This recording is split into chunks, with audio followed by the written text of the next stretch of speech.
whole point of a rhetorical question is that you don't answer rhetorical questions. Exactly. There. It's What's the point of having a rhetorical answer prepared for your rhetorical question?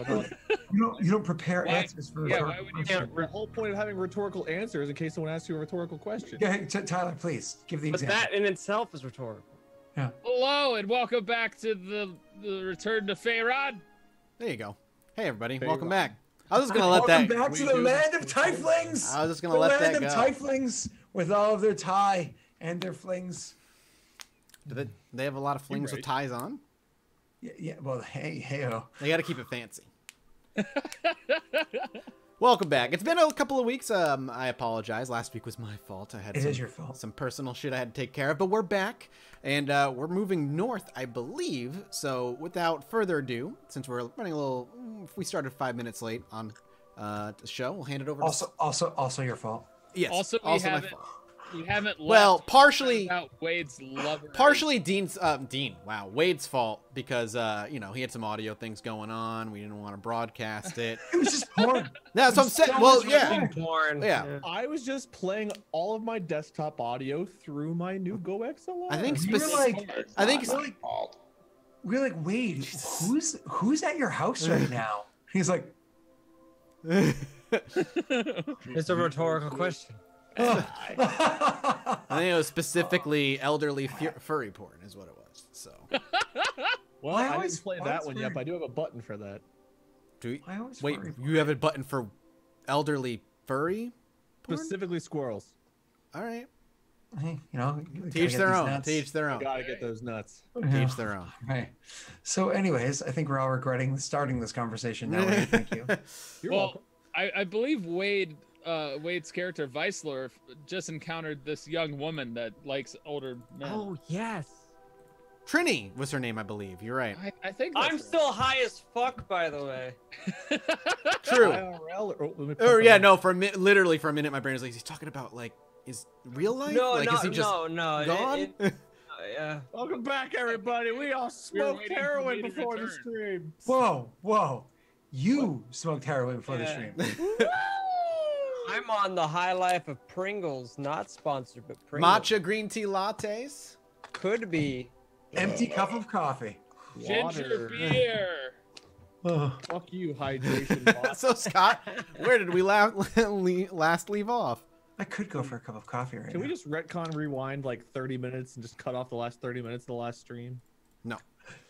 Nope. So, did you Oh, how was it? Let me get Aethra back into hasn't character. returned yet, so that's all I know. So, when are we gonna start this little trip? Hate you all. Start. What trip? I believe you were here for a different purpose. Orc guy whose name I forgot. Instead of stroking my beard while trying to be effeminate. That's what Scott does to be seductive. Oh, He's like, Wrong character. do you You want want to see me? my cleavage?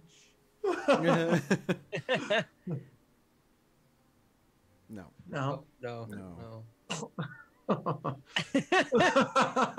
Also, thank you, Anon, for gifting a sub. I don't know if I want to support our own stream anymore. All right, moving on. So, I think we were waiting for the last one to get here, and then we can start traveling. Who are we missing? And I think it was Beishra. Yeah, right? it was Beisha. Lizard boy. And it's at this point we'll have Beishra just come bursting through the door. Oh yeah. Oh. I'm the Kool-Aid man. Oh yeah. Come bursting through the wall. So what happened was you come bursting through the door. Shut the door behind yourself, and you see your three companions inside there. The orc is off to the side doing whatever he's working on. More eavesdropping and less like what? We sacrificed somebody. Yeah, Not the right person. more eavesdropping than anything else. And Well, that was before I left. I already knew you sacrificed somebody. Yeah. and then you see a new lady, attractive woman, sitting there and sitting across from Weislor. And as you come bursting in, her head turns to look over at you, and she raises an eyebrow as she sees a lizard folk come bursting in the door, and gives one of those looks to everybody else, is this what we were expecting? The lizard folk bursting into doors is very unusual in most All right. cities. Well, Basher's gonna ignore the fact that the woman's there and be like, guys, I got a book that has some sort of magical stuff, and I found this other little token thing that supposedly is really good luck or something. So, yeah. Good. I believe you're back just in time for the second sacrifice. What? Uh, Well, she doesn't look like a slave, so I mean, all right. I think CX is passed out still, isn't he? Saying you've got a lucky coin, Thonk would be. We'd probably just say coincidental, I imagine, but that'd be the second lucky coin that I've come into contact with. Be careful. It's kind of like a pendant thing. Oh, all right, good. It's Well, a necklace. He still says be careful. Okay. in the point of having a lucky coin that it's lucky. That it's actually lucky and not something else. Well, any of you guys want to see if they're magical? I can't tell the difference. It's a book and there's a thing. Well, as far as I can understand, this little cutie over here is really good at magic. Might even be able to teach me some. And she tosses like a lip biter over at Vicelor. He'll look around At this like the direction point, she's looking, Basher's he'll just turn gonna. to her gaze, his gaze, like, who's she looking at? She'll look back over at Pat's character and be like, he's so quiet, so cute. I'm just passed out, aren't I? 'Cause I think I was. No, you're high. No, I thought no. Somebody knocked me out. Who knocked me out? I cast like calm emotions on you. I think it was. Yeah, so Put me to sleep because I was yelling and doing stupid shit. Yeah. It calms you the hell down. It just calms you the hell down, right? It's not. It doesn't put you I out. thought you knocked me out. Like, No, I just used calm emotion, so it just like bring it down. And you were the one that she was friendly with. So. Whoa. Yeah, you went from crack to weed. Nice. I'll quietly, because Thonk's further away. Basher walks over to Yeah, Thonk and kind of taps him on the shoulder and turns away and goes, "Who the hell's this chick?" To me? Yeah. Oh, he just says somebody who could potentially transport us. Oh heavens! I forgot. I didn't realize. I thought she was here for the. Yeah. No, that was already taken care of. This was being whispered, Vicelor. Shut up. Also, yeah. Well, Vicelor has probably really high perception. Yeah, right now. really good. Yeah. He's got a hell of a boost to a lot of his senses. But Um, point being, he just says, yeah, she has the potential to transport us to the north. Seeing as Basher doesn't trust this other person just because he hasn't interacted with her, he's just gonna bring out the book with the little pendant coin thing on there and be like, "Thonk, you know what either of these are or what powers?" If I leaf through the book, is it actually like a wizard's tome? Is it like just a bunch of spells? So opening the book and kind of flipping through it, Yeah. it seems like a bunch of jarbled mess of characters. Doesn't seem like anything that any language you know or understands. You can make an intelligence check for me. Sure. Jarbled tieflings. Stop. Get some help. Somebody said it in chat. Yeah, 17. Not bad. So with that 17, you're looking through the book, and honestly, it doesn't look like any words that make any sense whatsoever. It doesn't look like any language you know, and the ink looks fresh. The ink looks fresh. Mm-hmm. Interesting. I shake my head. I don't recognize the language, and it was recently penned into. So, whoever you took it from was using it clearly. Are you whispering, Ajax. or could I hear you talking? Let me I'm see not- the book. I'm not yelling, but when, perhaps against his better judgment, Thonk will then hand the book to Siax, knowing that he has access to magics as well that are not what I do. And I just hand CX holds it up by one end as the pages fall. it Just over. to inspect it. Yep. Do I roll anything? You can roll an intelligence check as well, but so you can roll with a disadvantage. All right.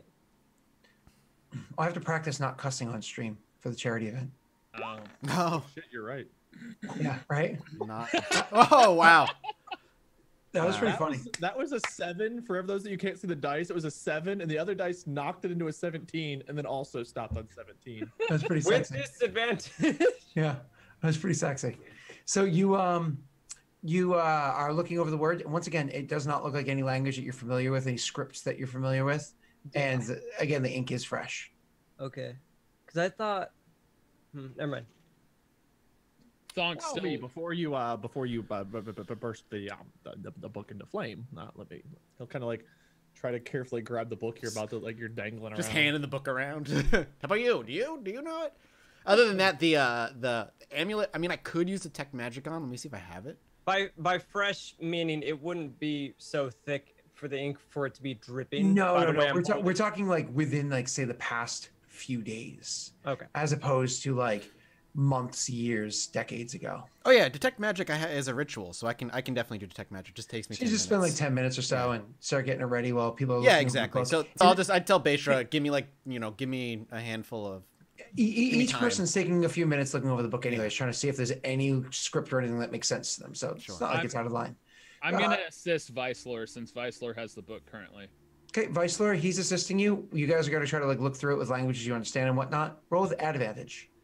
Sure. That But now I'm assuming none of the languages I speak are affecting this right now. Roll with advantage. Yeah, I was gonna say I can speak Abyssal, and I don't think. I hope you roll half of what he does. Oh, nope, it's better. The two of you together, once again, even all the languages that you speak, it does not look like any language or any script that you're familiar with. It just seems like a bunch of, jumbled mess. Eventually, you finish casting Detect Magic, and you look over the amulets that's set before you. And you actually are able to see that this amulet is, in fact, magical. It actually is glowing with a nice aura of abjuration magic. which is usually the protection class. Correct. Okay. Correct. With a little bit of, my apologies. Did I say abjuration? I meant to say divination magic. My apologies. Okay. So like foresight. So so I you see there's a little bit of divination magic on it. You're gonna have to like make a check and spend some time to see if you can figure out what it is. You know what I mean? What am I rolling? Arcana. Okay, not my strongest, but I'll give it a roll. Wow. Nope. No idea. So you're looking over this thing, and you're almost positive what this amulet does. As you're looking it over, you're actually pretty sure that this is an amulet of bad luck. So it's something that if you actually were to wear it, it actually is meant to sap luck away from you and to potentially give it to those that hold like ill will against you. It's pretty unusual to come across a cursed item like this, but it's not the first cursed item we've seen. Yeah. Dangling it, after like kind of studying it for a while, I dangle it back out. You're partially correct. It is a lucky amulet, but one of reverse luck. Perhaps Syax immediately jumps. Give it to me. I was like, perhaps Give it to me. useful weapon, and I'll hand it over to Syax. Yeah, it's a pendant of misfortune. That's what you believe. Can I it's called. inspect it on close, like just holding it closely, just inspecting it? I mean, unless you have the ability to detect magic, I don't think you're able to identify items. Okay. No, I would just put it on my neck then. If it's Sure. a pendant, Yeah. so I'll just. And wear you can wear magic items without necessarily attuning them. So Yeah, I'm just kind of wearing it, not trying to attune to it. Yep. And so you throw it over your neck, and Do I need to add that to my character sheet? you can do pendant of misfortune. And then Mike, casting a look over by way of the book with your eyes, your sight beyond sight. Oh, you see that the book is not glowing with any magical auras. Okay. And I will offhandedly then remark on that as well. As the Syax is kind of lowering the pendant over his neck, you just thonk in the background just says, and the book bears no magical auras. Well, Would I great. not pick that as well. I- My Arcana. I If I'm use holding detect the book? magic, so I'm getting Oh, straight gotcha. auras without having to roll. The rolling is just to figure out what the spell is. Gotcha. But so yeah, I'm not detecting any magic. For me, inspecting the coin, is there anything like on the coin that would Like a picture or an noticeable? engraving, yeah. any engravings or anything? That's what I wanted to inspect, not like for magical properties or anything, but just physical carvings or anything that would be noticeable to my character or any of the other party. Yeah, you Do I need to roll like a investigation or actually just roll me a religion check if you could. with disadvantage? Yeah, just because you're all messed up at the moment. Yeah, okay. Religion's not my strong suit. Okay, I was like, that took forever to populate for Oh me. yeah, do you want me to make a roll on that too since I was looking at it when Oh, inspecting it? sure. Go ahead. Just to see if I will recognize. 16 for me. So on one side of the coin, it's Timora, and on the other side of the coin, it's Bishaba. I'm assuming that's her opposite. Correct, Luck and it's the bad two- luck. Correct. It's the two sides of luck. Now you went into this assuming that Timora was a side that was resonating with magics, but on your inspection, you believe it's actually a miss. There's actually like illusion or whatever that's trying to alter the truth. The truth of the matter is that Bishaba is the one that's actually emanating the magics. And Good old natty one. Yeah, I will go right ahead and speak all that. I'll just say it's goddess of luck and bad luck on each side of the coin, and the aura is an illusion is attempting to resonate an aura of luck, but beneath it is an aura of bad luck. Well, considering he lost his leg, I suppose having more bad luck can't really do too much for the poor guy. Perhaps it'll cancel out and he'll have neutral luck now. Yeah, just like how it looks shiny, which is why he wanted it. Two bads make a worse is probably the word. Beisra at this point is pissed off that despite his best efforts, he came up pretty much empty-handed. The book may not be magical, but the language in it is still interesting yet indecipherable. We should figure out. Weisler, you get anywhere in the library? Oh, apparently they don't like what was it? Was it old people? Was it the elves? Half elf. They did not enjoy my stature and declined me entry despite my my high charm. she looks at you and she says, "Oh, you're so cute and so naive." And who are you? Oh, hi. And she'll hop off the desk and walk over and be like, "I wasn't sure that you were one of them." And she extends her hands for you to shake it. She says, "I'm Trini. It's a pleasure to meet your acquaintance." Beisra. Beisra. Do you shake her hand? Shake the hand, yeah. Yep. It's one of those things where if you grip her hand firm, she will give you a firm grip back. But if you take the dainty held hand, then she will hold it as ladylike as she can muster. You know what I mean? And then she says, "I'm going to help you guys get to where you're going. A bit north of here, I understand. In exchange for a little one-on-one time," she says, looking over her shoulder, her hair kind of like falling in a cute way over back at Vicelar. Hold on, you wish to write an autobiography? I can. What? No, silly. We've already discussed it. You're going to be the mentor. I'm going to be the apprentice, and we'll see where things go. Time for detention. She gives you like a wicked look, like ooh. Towards Beisra or towards Vicelar? Towards Syax actually, because being like playful with him about Vicelar. Oh, I really want to just be. It's just Thonk isn't snarky. Neither is Beisra, so It's so tough to just not. When you just said, "Who's this?" my inner asshole was like, "That's Vicelar's wife." You have an outer asshole as well? At this point, I mean, yeah, actually. Beisra's gonna approach Vicelar and be like, "They didn't let you in the library. Why? My let fault. them turn you away." I'm so sorry. I got interrupted. They won't let. She looks around the room for a second. Any of us in the library. Yeah, but who cares what they say? Why don't we need to get in there? Why don't you just go in?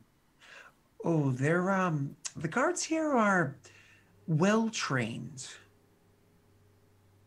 I was not in the position to be carried back if a limb was cut off, so I decided in best interest just to call a failure and move on. And from my knowledge, Thay is a very violent nation. DX raises his hand up again, saying, "We need a disguise." Why don't we just forget a disguise? Just sneak in. Could I perform disguise self on myself? Yeah, you can cast a spell on yourself, sure. Would I be able to? Because I'm confused on disguise self as a spell. You're able to look like any other humanoid of about your size, give or take a foot. It's just an illusion as opposed to physically changing. And in this case, literally a foot. Yeah. Wow. Would I be able to? Can I? Yeah, I guess. Wow. CX just performs that on himself, making him look like one of the townspeople. Okay. Not a guard, just- but just You just like, you know, it's not like a He's Mystique sort of- inebriated, so it's not like a Mystique sort of transformation. It's almost like a hologram projected over you, right. kind of like what appears and falls into place over yourself, and you look like just a random townsfolk that you had seen beforehand.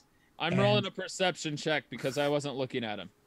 Oh, you're fine. You have a really high wisdom. You have a really high wisdom. You're good. You automatically realize what happened. The You disguise. also know Sayax. Oh, that's a good attempt. However, how are you going to awkward walk in? Too soon. Hold on, but you just please listen. You have to understand there's safeguards against these sorts of things. You're not dealing with some small town library. This is a library protected by the Red Wizards, and they guard their secrets from. Well, they call them the unclean. You know, no offense. It must not be it very applies good. to me It too. also didn't stop the creature, so I doubt that. But they're- that's different, though. You're not the creature is something that's well beyond what any of us are, right? So the magics there are going to stop a simple illusion spell from walking through, and it's certainly going to stop somebody from opening a window from the outside. And all of the guards here have been You guys have trained. worse in- luck now too. That can't be good. I say go for it. What do you have left to lose? A leg? Wait a minute. He's just gonna go back to looking at the book. After a significantly long time since that joke, Baisha's gonna look at Weisler and start laughing. It's like me in movie theaters. The joke happens 3 seconds later. I'm like, ha, ha, ha! Yeah, it's true. the Baisha's just good one. Oh, They chuckle on the inside first. It's a build up. Is that what it is? Yeah. Slow I was build. sitting there like, that's funny. And then What do we need in the library again? It's been you a- guys hoping to get a little bit of it because what you had heard was you have the ability, just lack the knowledge of how it is to Okay. defeat And this we believed the knowledge was in that library, also but they hope pushed to us away because scroll or something. And then why did we want to go to the castle, the Honka Castle? That was you, buddy. you wanted to go. No, you heard, we that you heard Chief Gromman was there in Thunk Keep. yeah, but And you you're said like- that we might be able to get something while we're there. Otherwise, there's no point in going. I have no interest in going. That was you hoping to get something there. I did not say you were specifically something there waiting for you. Wow, why did I think there was?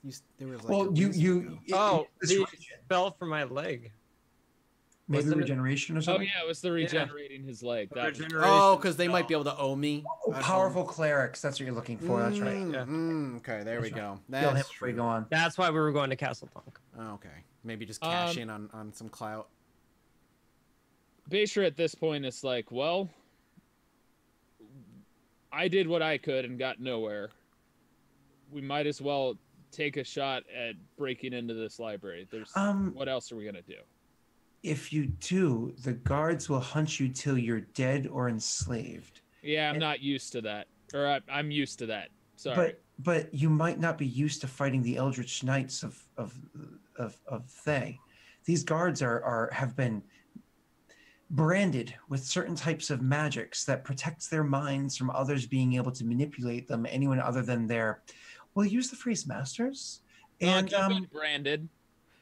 Can't you beat the branded with your brand? Thonk kind of like just gives you a stoic glance. I understand your eagerness, but she speaks truth. Thayan wizards could blink and turn you to dust. But I'm not even referring to the wizards. I'm referring to their warriors, which are trained at defending the wizards against, well, other wizards even. If a So- nation ruled by wizards has a grand library filled with knowledge that made them as powerful as they are, do you not think they would guard it with everything that they have? It did survive the attack. That is something. It'd be like walking into your god's central temple, expecting to destroy it without resistance from their most powerful clerics. Yeah. Again, this is why I turned around and came back. But do what you want to do. We can still go north. Tiax waves at Trini, saying, "What do you think we should try? How do you think we get in the library then?" Oh, the only one that can get in the library is someone of at least okay repute that happens to be of pure blood. And I Do you killed mean? one of those earlier today. That's unfortunate. Does she mean when she says pure blood? Does she mean human? yeah. Okay. And she says it because she's a tiefling. Yeah, of course. No, You no, heard no. what I said there. It's the last time you'll hear it. She's a tiefling, so she will she will she's referring to herself being unclean too. You know. No, yeah, no, I get it. I'm not judging her. All right. So why don't we just hire someone to go in and get what we need? I don't trust anybody who accepts payment. Being somebody who would accept payment for such a task. I could charm such an individual. Oh, that's an option. You can use. There's many ways. You can use your coin. You can use your casting. Only we didn't Your- sacrifice someone earlier. Wait, That- giving them a person?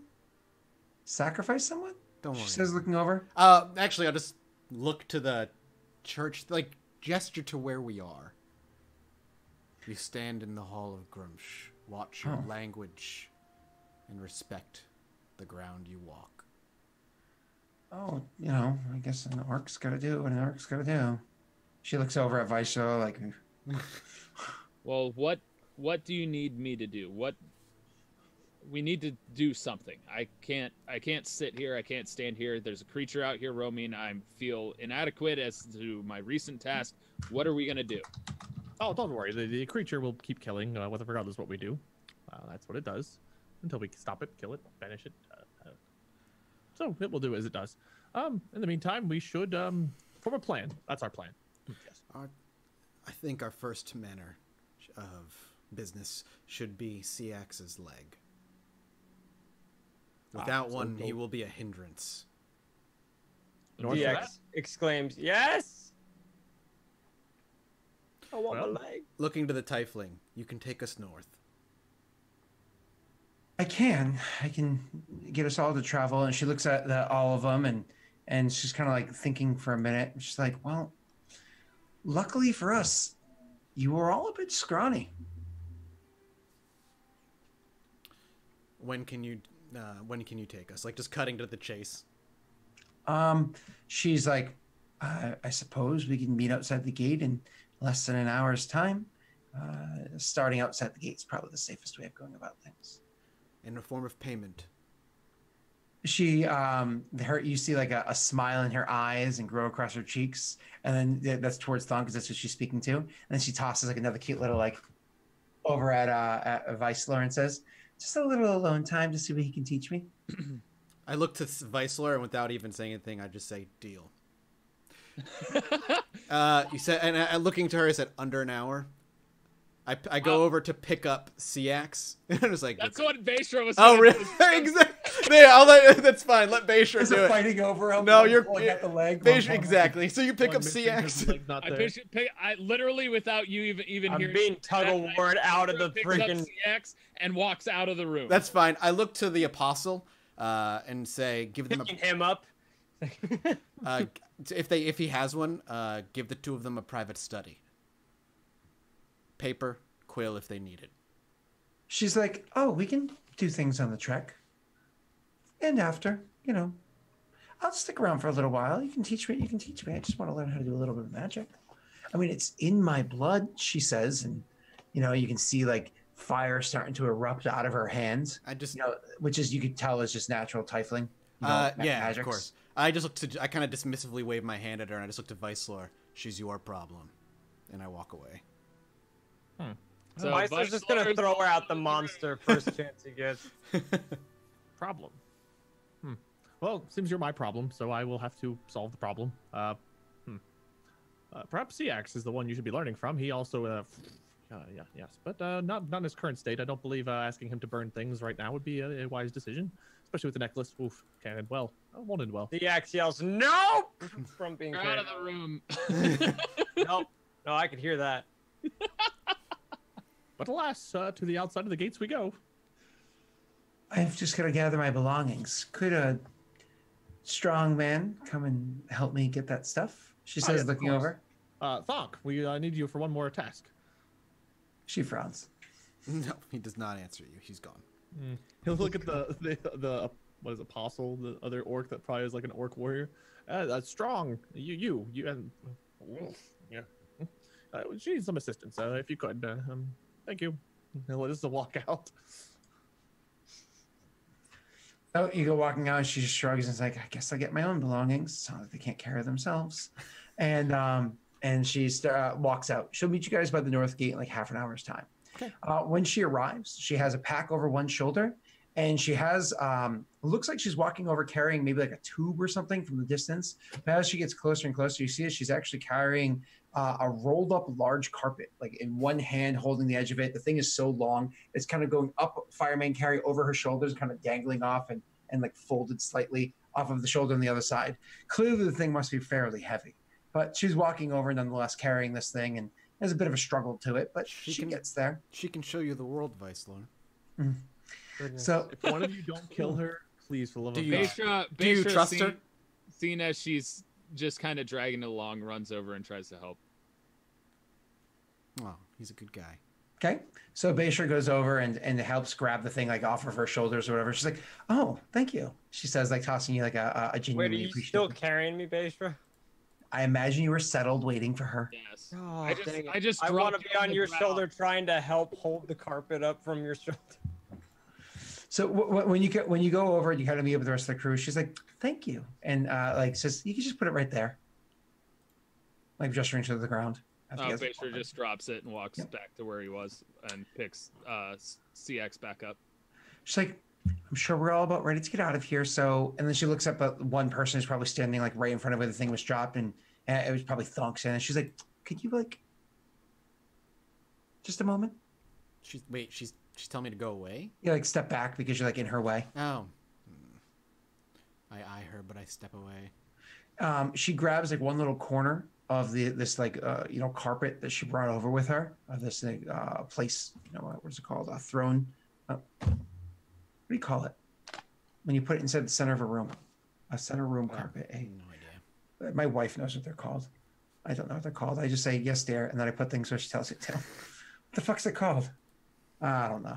Doesn't matter. So she grabs a corner of it, and all of a sudden, it just unfurls on its own, and just rolls completely out and settles itself about an inch or two above the ground. But where it settles about itself, it's kind of like waving a little bit and kind of like flowing a little bit, almost though there's a breeze passing both over and under it.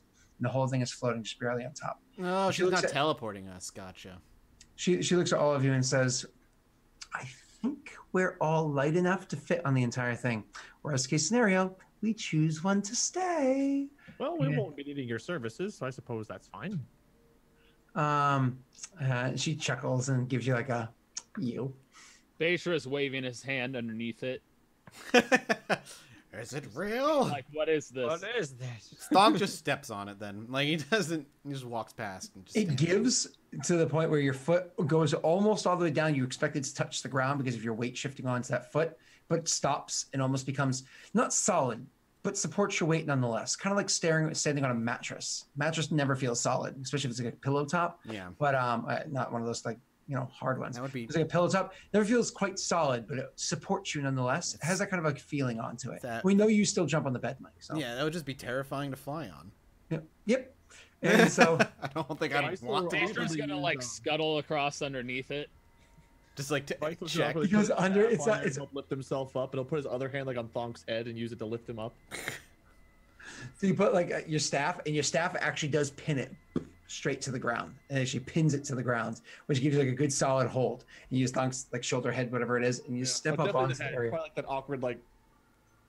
Then you still have that same lack of sensation because of the fact that your weight is now distributed across 3 legs. Because 2 feet in a staff. All of you is now raised above the ground again. Now there was only about an inch or two off the ground. It was floating, but Baisha like goes under it, and much like a remember that game you played when you were children, you like played with a big parachute or whatever, and kids would like go running underneath it or whatever. It's kind of like one of those underneath the carpet. Like, woo! Yep. Now the actual size of the carpet itself is about 6 feet wide by about 9 feet long. So it's actually a rather large carpet. So it is pretty decent in size, but it's going to be a tight fit for all 5 of you to sit on it and sit near each other or whatever. But first Thonk and then Vicelor. I imagine Beishra eventually comes out and places Seax on top of it. Yeah. Beishra's gonna hand CX off to Thonk. Crawl onto the carpet. Says, could you assist CX up with you? No, yeah, I mean, it's fine. Place you on the carpet. And then Beishra is gonna gingerly, like, kind of like testing it out, get on there, even though his friends are on there, just like questioning what the heck this thing is. Beishra gets on it, and then, you know, same thing as I've described before, and for everybody else, it's uncomfortable, but eventually just kind of like realize you don't really need to worry too much about balance, at least not now. It's intelligent enough, or at least the magic is intelligent enough to keep you stable enough. You don't want to be standing, though. You very quickly realize sitting is better. And so you sit and try to distribute your weight fairly well as you're sitting. Beishra doesn't sit. He's going to lay down and, like, try and claw into it. Honestly, He takes up even more room than he takes up more room than the other three so far put together. And so, like, already everybody's kind of like it can't support everybody's. climbs on top of Beishra and just sits on his butt. Grab onto his tail, pilot him. Yeah. She's like, I think we're gonna have to worry about. We're gonna have to redistribute ourselves somewhat. Here, let's see if this works. Beishra, right? Yeah. If you're gonna have to sit up, sweetie. I'm sorry, lying down is not really gonna work. But maybe if you stay to the very back of the carpet, like at this end area over here, maybe you can lie down this way. She gestures towards like the wide way as opposed to the long way, and she's like, how tall is Beishra again? He's about 6'1". So she's like, it won't fully take your height, but if you curl your knees a little bit and don't go jabbing into somebody else, maybe you can lie down back there. And that leads us to the next two. I think right here's a really good spot for little C. Hey, Seax, you can sit here. And you can sit here and you, just so you know, I'm fully prepared to murder you. And of course, Thunk. You should probably sit here so you can keep an eye on your patients. Clearly, the one that's going to keep them alive. And Vicelor, that leaves you up front with me. And she pops onto the seat and then immediately drops into like a half lotus sit, and then say, right here. So I'm right behind Vicelor. Where he will be standing in a moment. Okay. I was like, I'll start gesturing. Come on, Vicelor! Like pat the area right next to him. Very well. I'll just get on and sit down and just like stare ahead. Start patting his back. Good job, buddy. All right, let me just give this a little test. And she starts like getting it to like rise up. All of a sudden, it rises up quicker than any of you expected, I suppose. It rises up a solid 15 feet. Does she seem surprised how fast it rises? No. Okay, cool. I didn't want this to be a thing she like. No, let me correct that. She seems disappointed at how fast it rises, and then it drops down at twice the speed that it rose, and that gets everybody like, oh god, and she's like, oh. Yeah, Beishra's claws are deep into it, and he's biting it at this point, trying to hold on with everything he can. The magics can support us. It can. Don't get me wrong, and we can get there. But oh man, we're going to be making twice the time if we don't lighten our load just a little bit. I mean, I won't say it's a good thing someone took a leg off. Otherwise, we'd be really up without a paddle, right? Well, you could teach us how to use the device, and we can return it to you once we're done. No, silly. How am I going to learn from you then? She's like, stop playing, and gives you like a petting push with against the arm. She's like, we're just gonna have to lose a little bit of the equipment. Does anybody have anything they can spare? I'm guessing only like 10, 15 pounds. That should get us to the limit where we're good. Can't I just put it in the bag of holding? Does that still account the weight of whatever we put into it? The bag of holding will always stay the same weight until it hits maximum weight, and then it just bursts open. Oh yeah, the bag of holding. You should. Because we don't have anything in there. Correct, you do not. You just pulled the spoon out recently. Oh yeah. Mike, she actually gestures towards the hammer that Thonk has and says, do you really need to bring that? Because it looks heavy. I'll lift the hammer and heft it over my shoulder. I'll walk with this if I must. Beishra takes the dagger and says, here you go, and throws it towards CX to throw in the bag. The dagger, the 15 Just one dagger. pound. That's all I can spare is one dagger. The extras are in the bag. The regular. Are any of us carrying anything superfluous at all? Potions. I've got 2 daggers. We went to the potions. Yeah, but that's not 50. Shop. But We can- yeah, I don't think that holds. I don't think that weight.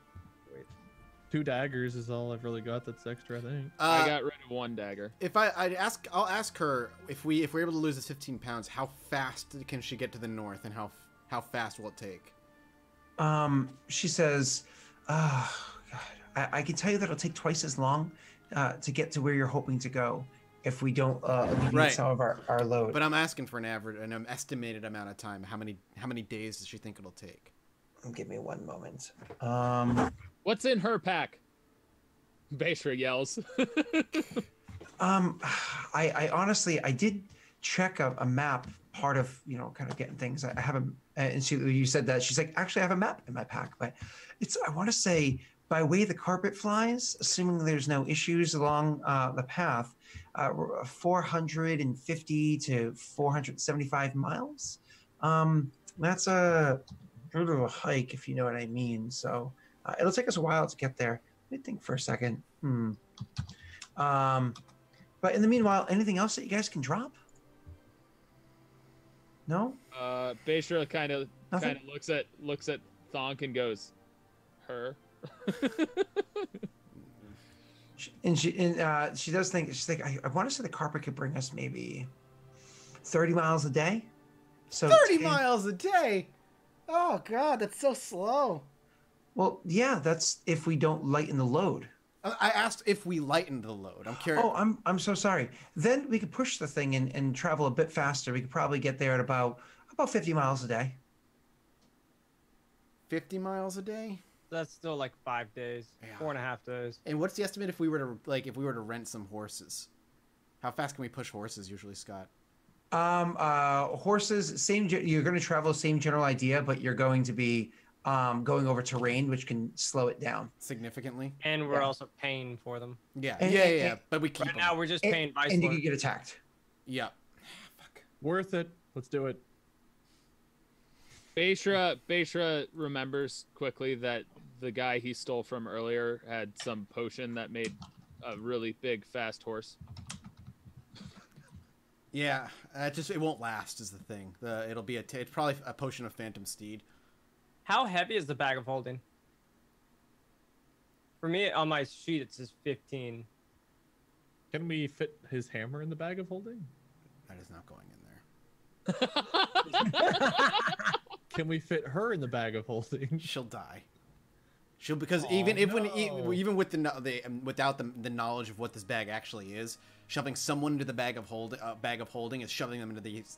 You have 1 hour of Yeah. oxygen. You don't got long. Yeah. We can open it every hour. Or listen to this, or we don't. How far outside the city walls are we? Barely. Okay. Outside the city walls. Then never mind.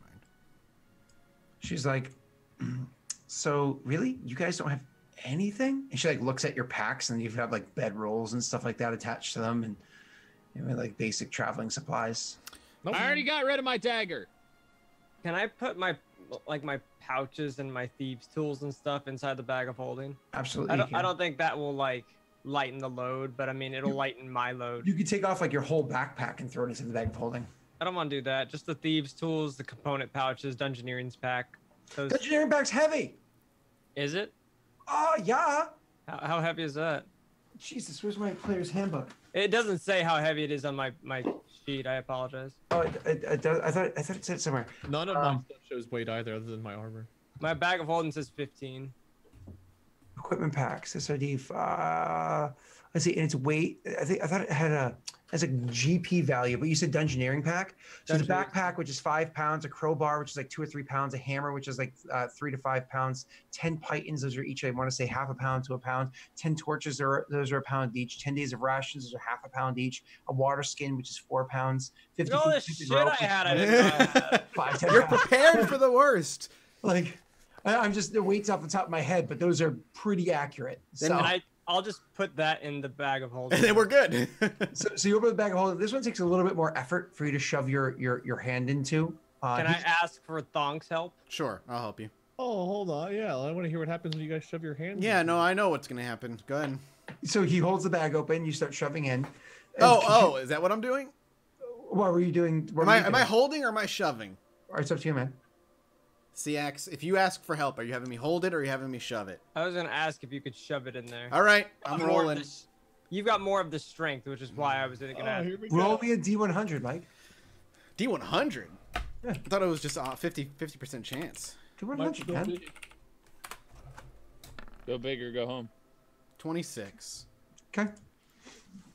I don't remember if that's good or bad. So am I safe? Am I think good? it's- I will say odds fucked us. Evens Yeah, were I think good. evens are good. Okay, cool. So I shoved the bag in. Just from past experience of losing my leg because I just kept hitting odds. Okay, I I'm think glad. that was bad.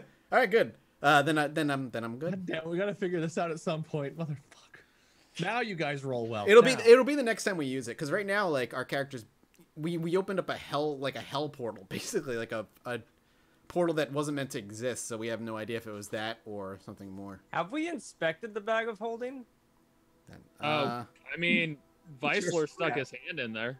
Yeah, he took a spoon out at one point, and then you just toss the dagger in, and you just like shove the bag in. No issues. All right, so she takes the carpet up. It travels up at twice the speed it was before, and then drops down at the same speed as it did last time. And it's, oof, God, nauseating. And she looks around to make sure everybody looks good. Everybody looks like nervous, nauseous, or distressed. Woo! And she's like, except for Siax, and so she gives Siax a wink, and you guys are off. So just like it works kind of like an electric car does. It's not like a gas powered car where it's like this slow build up to. It's just boom, you're gone. It's just all of a sudden max speed, and you guys are soaring forward and upward simultaneously. And you just like there's this moment where Beistra's like digging his claws in. If this was any weaker of a carpet, perhaps it would have even punctured through them. But luckily, you didn't even cause a fray. Fucking cats. And so, damn it. And so you guys are gone and flying through the air with this carpet leading you. Now again, it's going to travel with you guys about 50 miles a day. 450 miles at 50 miles a day is still 9 days worth of travel. It's still a considerable amount of travel. So if we had less weight, would we be able to get there faster? no, she was dropping it into the weight threshold that matters. So as she's traveling along with you, one of the first things she's like, she'll say to you over the rushing air, she's like, so the first place where we're going to stop, we're going to bring it to a rest is over by the river. We can bring it to stop there.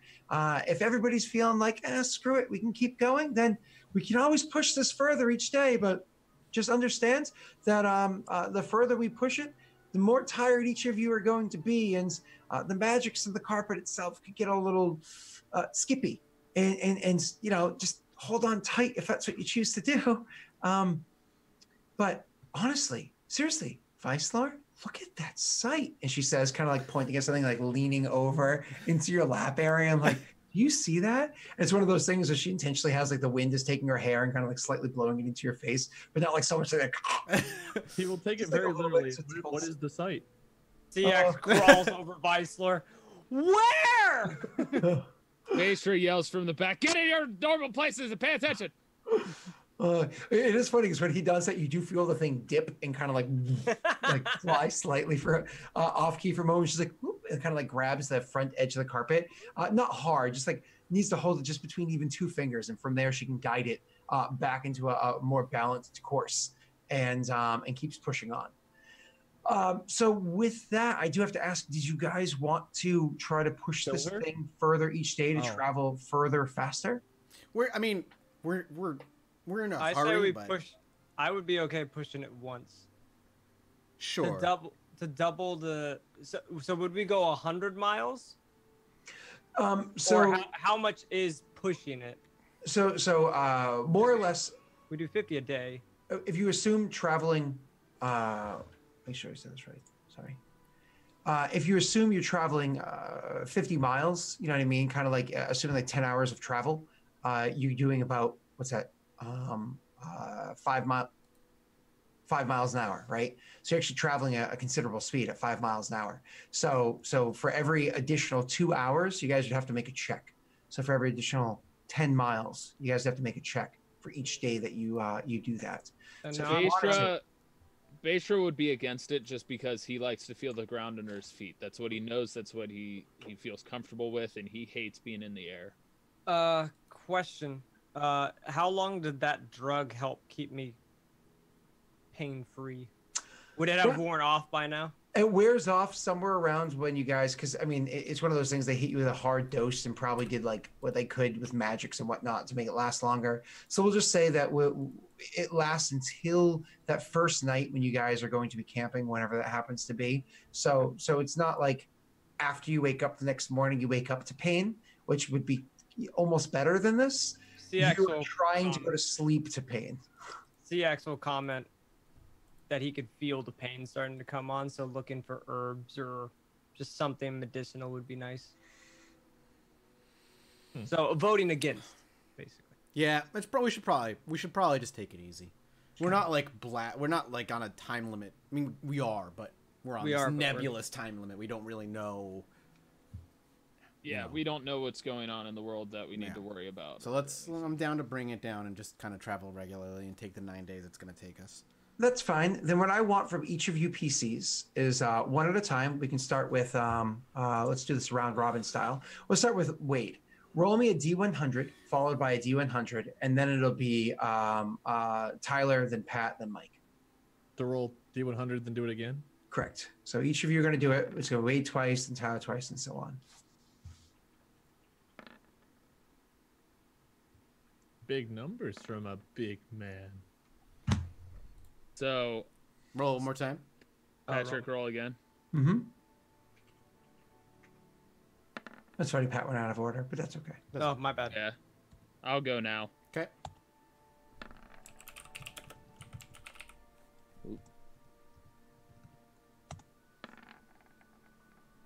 We're each getting an even and odd. I don't know if that matters.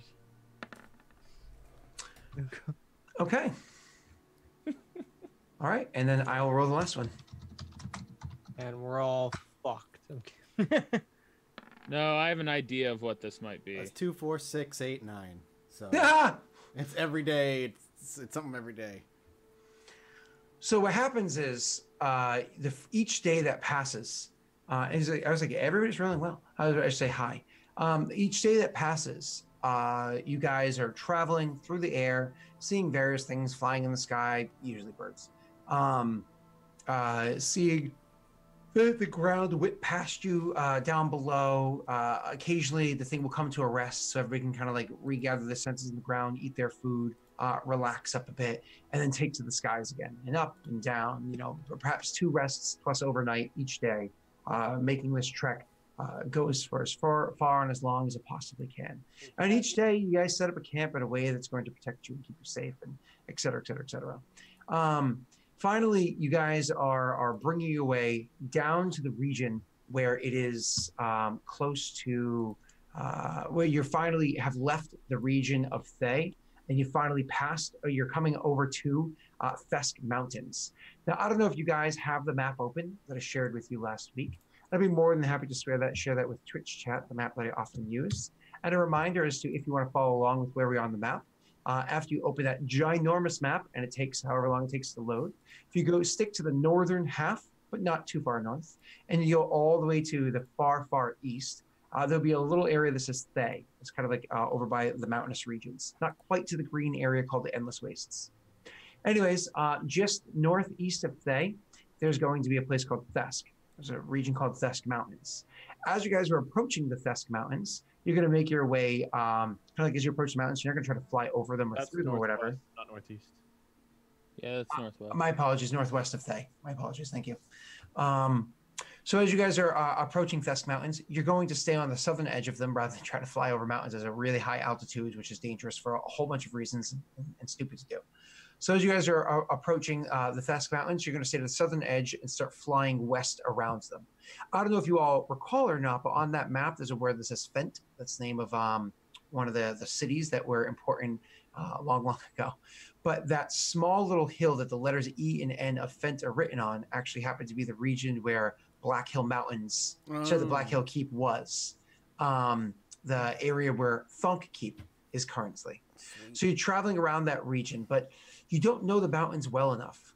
You don't remember them well enough to know exactly where the keep is. It's been years since you've been here, and it's not like you were a master of this region beforehand anyways. Of it, sure, but not necessarily a master of it, Thunk, I'm referring to, because the others are foreigners here. So as you guys are flying over in the region, at one point in time, you do need to take a stop. This is probably over near the area where the T is on the word Thesk, so for Thesk Mountains. You're going to bring the carpet down there for your last little break before finally, it's kind of like midday, just after midday, before you're finally finishing your little stint to get over to where the actual keep is. It is during this break that we happen to come across something. Everybody roll me a perception check. Yay. Except for you, Thunk. You don't have to. Because I get high enough? Passive is so obnoxious. My passive is 14. His passive is 23. Oh, okay. Yeah. Do I have advantage because of my warning weapon? That makes it so you won't be surprised. Okay. All right, so perception check. Just normal. Ha. We are rolling like shit. Perfect. So each of you are kind of enjoying the break, so on and so forth, but Thonk is the one that's on the edge of his seat. Every moment of the carpet, bringing him closer and closer to the lands that he has so much anticipation to get here. There's so much that happens. So many machinations were at work. Well, not only that, but it's literally the land where you were raised. That's true. You know what I mean? You are a Thesk born. This is you coming home. Prodigal son return. And so Not it's quite. while everybody else is sitting and enjoying their PB&J. She makes a mean PB&J. While you guys are enjoying your PB&J, She's a keeper, Vicelar. She's a keeper. It is crunchy because if you use smooth peanut butter, you're a monster. Do you like smooth or crunchy, Vicelar? Smooth. Does she give? You're a monster. But does she at least give him smooth peanut butter? Oh, she will take out each individual peanut for him. Excellent. And eat it seductively in front I of do his not face. need to see her eating nuts. Thank you, Scott. Eats your nuts. She eats your nuts for you. Literally anyone. For the else- record, peanuts are legumes. They're not nuts. That's okay. They're called peanuts. I think it's all one word though, so it doesn't really count. The reason for it is because it's like a nut and it is in a pod like a pea. Can I just owe you guys in game if we allow her to die during about whatever is going to happen? While you're pacing back and forth, hammer in hands, just kind of like maybe swinging it like croquet style because you're bored. Yeah, that's what. Putting out your hand. Yeah. While you're pacing back and forth, hammer in hand, walking about, you actually feel eyes upon you. You notice that there is some trouble brewing, and you kind of look up to the mountains, noticing, feeling, sensing something that is there. And you look to the mountains and you see a glint of light off of a bit of metal. And it takes a moment for you to narrow your eyes and focus on it. And you realize that is definitely an arrowhead. Okay. And it is being drawn back even further. Of course, alarmed by it, but not somebody who quickly panics. You look about the other area and you see it's not the only arrowhead. Yeah, facing we're being fucked. Are we about to be? Do I feel like we're about to be ambushed, or that we're being watched? You believe you're about to be ambushed, but why don't we go to break as all of a sudden, Tyler, Kaframan shoots down Thonk. Baishra has his bow, and all of a sudden his bow, which is sitting by his side, is one of those things where Baishra's probably listening to CX or say something, Vicelor say something just like being Vicelor that just sounds so stupid that you're probably like laughing at him, right? Not with him, but laugh at him. And as you're kind of like laughing, you notice that your cup spills that was adjacent to you on like the log or whatever next to you, spills to the ground, and you look down and see it's because your bow is quivering. Okay. Great. Cut to break. All right, we'll be back in a little bit. Don't go anywhere.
awkward time. So the problem, Yeah.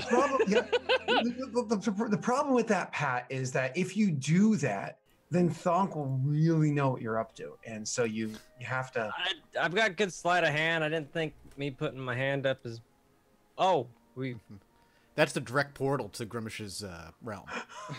never. Just- I'm on a quest to find my Why leg. Anus is always the portals in every goddamn D&D game we play together.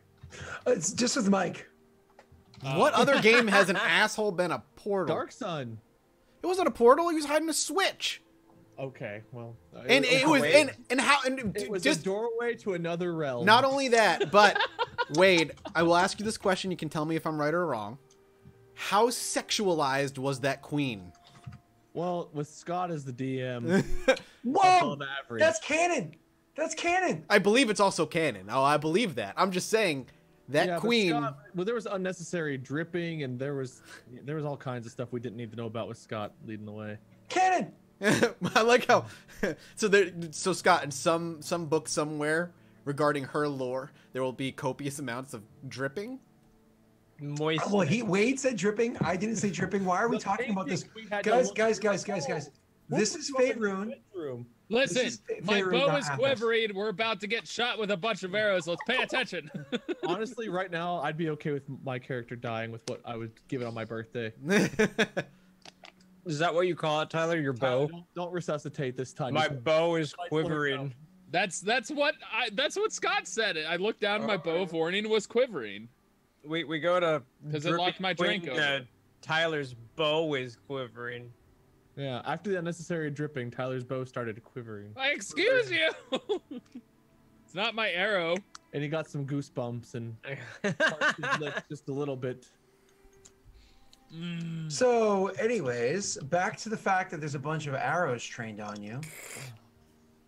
Baishra, noticing his bow quivering, is gonna start looking about. Pick it up and notch an arrow and look about. Just kind of spring to his feet. Okay, so you feel the thing vibrating. You kind of like grab your bow, like it's one of this big fluid motion. Everybody sees him just kind of like jump into action faster than anybody's. Like it's still literally laughing at Weissler. Weissler does not really know what's going on around him, per usual. And Thonk, you're kind of like staring down the enemy. Yep. Maybe I they're an falling- enemy. Yeah, that's also my thought because I know the territory we're in. Yeah. Well, Um, there might be an enemy, there might not be. But what you do need to do is roll me initiative, all of you. Sure. Don't forget to click your token first. Oh yeah. Where the hell are our tokens? There I am. Token. On the map where the dice roll. You click it before you roll for initiative, and let me pull up the initiative thing. Woohoo! I damn. roll what I usually do. Shit. Ooh, Hey! I Nice. rolled shit. Wait, Roll the net 20. did mine roll Seax did. it with advantage?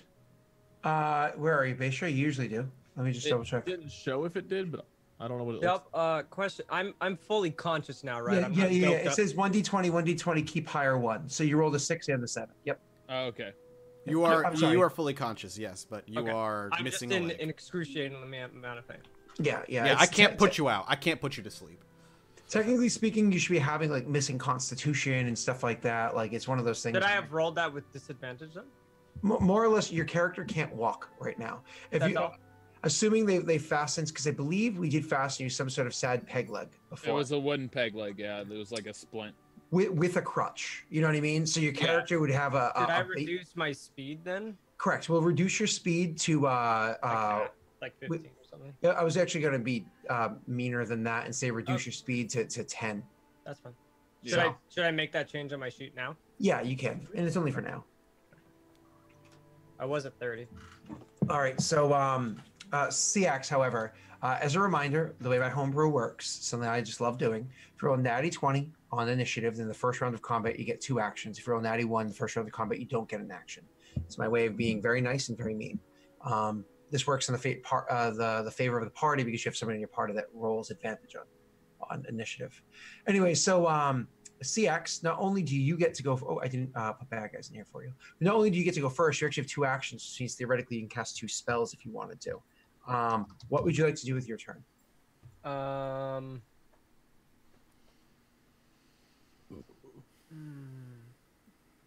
I don't know what's happening, so I'm just gonna mage armor myself. Am I able to do that? I'm not wearing armor. I don't think I'm wearing armor because it needs to be used on someone that's not using armor, correct? Correct. And you Would my certainly, bracers of defense count as armor? your bracers of defense do not count as armor. They actually stack with things like mage armor, and you're more than welcome to use mage armor on yourself. Absolutely. Okay. Should I pop that into the chat? Yep. Go right ahead. Beishra also doesn't wear armor, by the way. Right. I know that. I've used that on you with the trolls, I believe. I don't think it helps me though because I already have an AC of 16. No, that's right. You're right. You're right. Okay. Okay. So still not knowing what's happening. Do we have a map of knowing where things are or no? So to put things out where they go, more or less, you see that he whips out his bow, draws an arrow, knocks it, and then turns back and starts scanning the area and trying to look for where the danger is. He hasn't had a turn to actually do that yet. You see, Thonk is off to the side, a hammer over his shoulder as he's been kind of walking about recently, doing and looking up into the hills. That you guys are in the hills, but there's even more hills nearby and whatnot. You don't see exactly what he's looking at until you choose to make a check to do so. You were sitting around your little camp area with the carpet rolled up next to Trini, and her sitting on the other side of the carpet because she chose to sit there is Vicelor, and then you're sitting nearby. Am I able to make a perception check on to see where the arrows came from? Absolutely. No arrows were actually fired yet, but go right ahead. Well, can I take a perception check on to see what? Yep. Everything. Okay.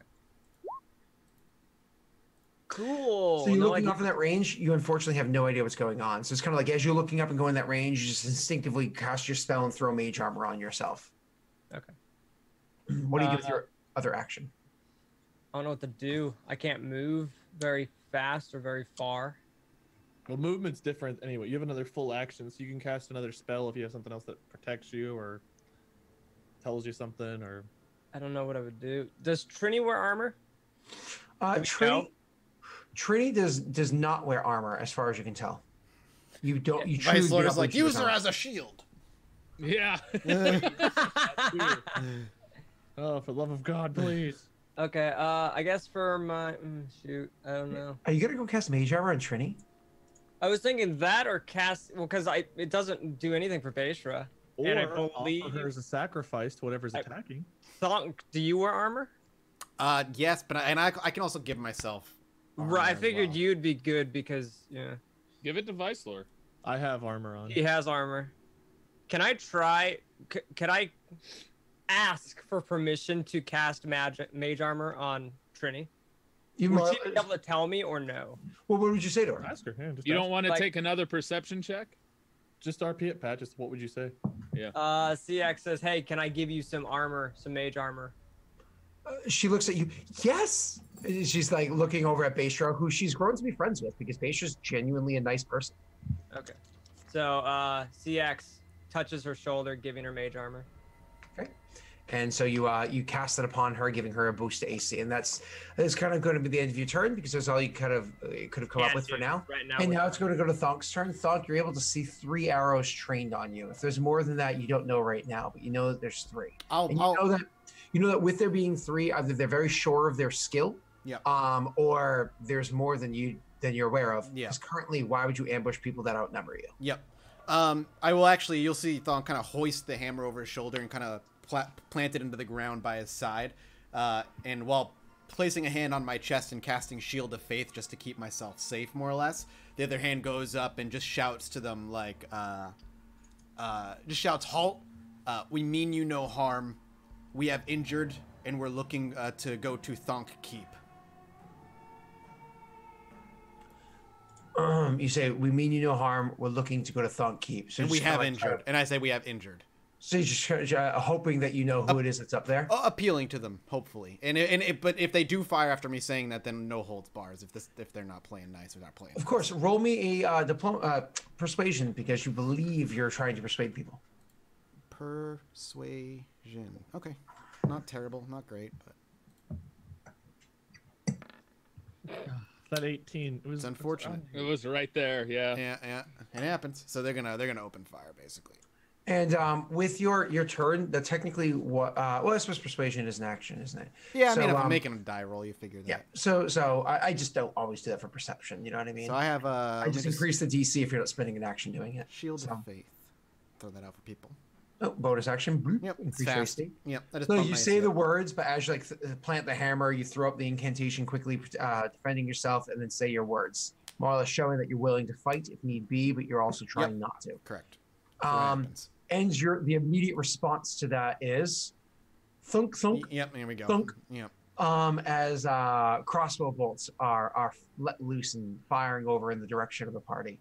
So because of the fact that you do happen to be by yourself, Thunk, the first there we go. 4 bolts are actually going to come in your direction. My AC is currently a 16. I have my macro on this one, right? Do I not have my macro on this campaign? How do I not have my macro? Do you want me on to this- adjust my AC, or while I have Shield of Faith on? I don't know how your thing works. You can adjust your AC. Yeah, Okay. that's fine.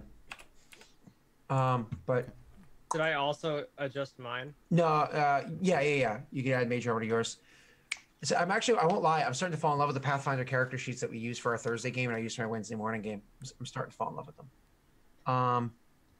They are nice. I go up 1 point. It's not a huge. I'm sitting at 11, even with armor. Sorry. I'm naked and I'm a 16. What up, Viceler? So your AC jumped up to a 16, Thunk? Quit Yeah, swinging your big correct. lizard dick around. So the first crossbow bolt that comes across, actually, it's one of those things where maybe it's because you were looking directly at that target. Maybe you made them nervous, but it goes out wide. It does not come anywhere near you. The second one that comes up, you actually are able to see it coming long before it gets to you, and you see through and you step to the side. You know what I mean? It's not like you move that fast. It's just you could read your target. You could read your opponent. I knew when they were going to pull the trigger, and you step to the side. Unfortunately, the third one that fired at you, you didn't even see where it was coming from. And so that one did clip you in the shoulder, and actually thought it rolled really well. I rolled 10 points of damage against you for that one. And then a fourth one actually goes off as well, this being the last target that you could actually see. And this one also just barely clipping you, but doing another 4 points of damage from that crossbow bolt hitting you too. The distance between you and each of these targets is probably about 100 feet, and it's not easy terrain to get from A to B. Okay. After them immediately goes to Beishra's turn. Obviously I need to locate them, but since they launched their bolts, am I able to passively know where they are? Yeah, you can pretty easily see where they are. All right. Whichever one's closest, Beishra with his speed is just gonna, with his bow out, run towards them. How bad? Is it? It's obviously uphill. They're higher ground. My apologies. What was that question again? I'm gonna run towards them. Yeah. So it's going to be to kind of get skipping close. downhill and then like a little plateau and then skipping uphill immediately after that. So Okay. the technically the distance, like by the way an arrow flies, is only about like 80 feet or so, but way running goes just over 100. But you're going to be moving at half speed unless you have something that negates rough terrain. I thought my athlete feet. Yeah. It might. Please check your ability. When you're standing from prone, climbing it, running, or jumping. Nope, that does not do any of those. None of those do that. So unfortunately, you move at half speed. So you can move as your move action and then dash with your bonus action, allowing you to move 2 movements, the total of 30 feet. So you're closing the just over 100-foot gap with 30-foot movement, and then you can still attack with your attack action. Okay, so I can move with my 30. So if I did both, I could still attack, or what do you say? Yep, absolutely. Yep, you move action, bonus action, then attack. Okay. So yeah, or I'll maybe do a that. perception check so you can see exactly where the target. You know where the arrows came from, but just make sure you can find which target it is. So I have Just a regular perception. Yep. Again, it's much easier because you know. Yeah. So you actually all 4 targets that fired, you see where they are. Clearly, you're closing the gap between you and the closest one, and the closest one is actually closer to about 80 feet from you. So you just close the gap of 30 between 80. They're about 50 feet from you now. Okay. All right. So I can easily use my short bow and take a shot. So let's set this up on your little. Yeah, this thing is gonna over be your here. specialty here, man. You're gonna be fast and you have range. Thunk's off to the side. as with me just missing my leg and having a crutch, am I still decent with my fireballs and stuff like that? That has nothing to do with it. Yeah, that has nothing to do with it. I'm not making you make concentration checks for pain because enough time has passed between A and B that the wound is starting to heal. Even though, let's be serious, you fucking lost a leg. But you know, you're utilizing herbs and medicine checks and so on and so forth. And Thonk is actually good at that stuff. Okay. I said, well, 100 feet, so let's just widen this gap more. So I'm just trying to make something that's representative enough for you guys. Okay, so Bayshore, you can make your attack roll, sir. Ignore what it is I'm doing. Hey, nice attack, nice attack. That was a 5 and it tilted. All right. Damage roll. Do I get sneak attack on this or no? Because they shot first. You do not, correct. Okay. Oh, I just do. Yeah, I know. I didn't mean to press hotkeys. Go away. I get it. Go away. Just hammer my keyboard by accident. That's all. All right, there you go. So I'm just that's supposed to be semi-representative of what the distance between you and your targets. Like I said, this guy was what 80 feet from you, because he happened to be moved up a little bit, and you get so he's about like right here. This guy's like right here. All right, cool. That's where that'll work for you on your little map there. All right, moving in on. the Back corner to there. Yeah, the one that's moved, the one that's directly in front of you is about 50 feet in front of you. Sorry, guys, I was just making physical representations for the party. Nothing important. So back to you guys. You hit with your attack roll. You did 7 points of damage. Absolutely beautiful. So you return the fire, and hit him. After Bayshore's turn is going to be another one of the another group of archers. So all of a sudden, 2 more are going to fire, and the 2 more that are going to fire are actually going to fire down at Bayshore, since now he's running towards you guys, towards them. So 2 attacks against Bayshore. Your AC is always a 16. Yep. The first attack against you, you see it coming. Like right after you shot this, you kind of like notice the person move in the bushes off to the side, and you see it coming. You just kind of like duck and take cover. It pings off. You didn't expect the angle from the other attack, however, and that one actually does fire and hits you for 3 points of damage. All right. Laughable. That's a third of your total health, isn't it? No, I'm down to 36 from 39. That's right. You got more. I forgot. You were the lowest health of the party at one point, weren't you? I was, and then I rolled a perfect roll on my health point increase with the level up.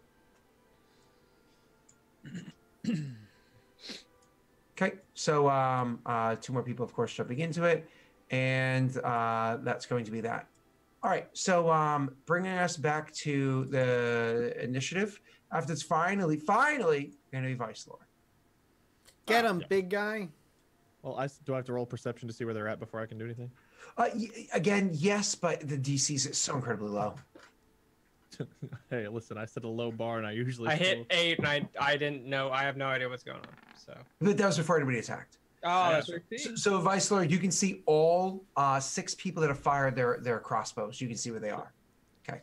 The one that Bayshore hit, I will try to hit with Eldritch Blast. If somebody's been hit, I'll put a red marker on them. Because they're 100 feet out or so, right? Closer. They're closer. They're 80 feet from you. Yeah. The one that's been hit. I'm gonna move.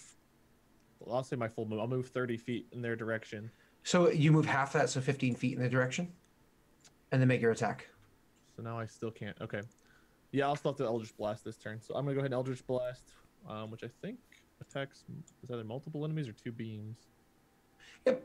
You can do same enemy twice or multiple enemies. Go ahead, sir. All right. Well, I don't assume the next hit's going to kill, so I'll try to hit the same guy twice. Oh, you just one at a time. You just do the first attack roll, then do the second attack roll.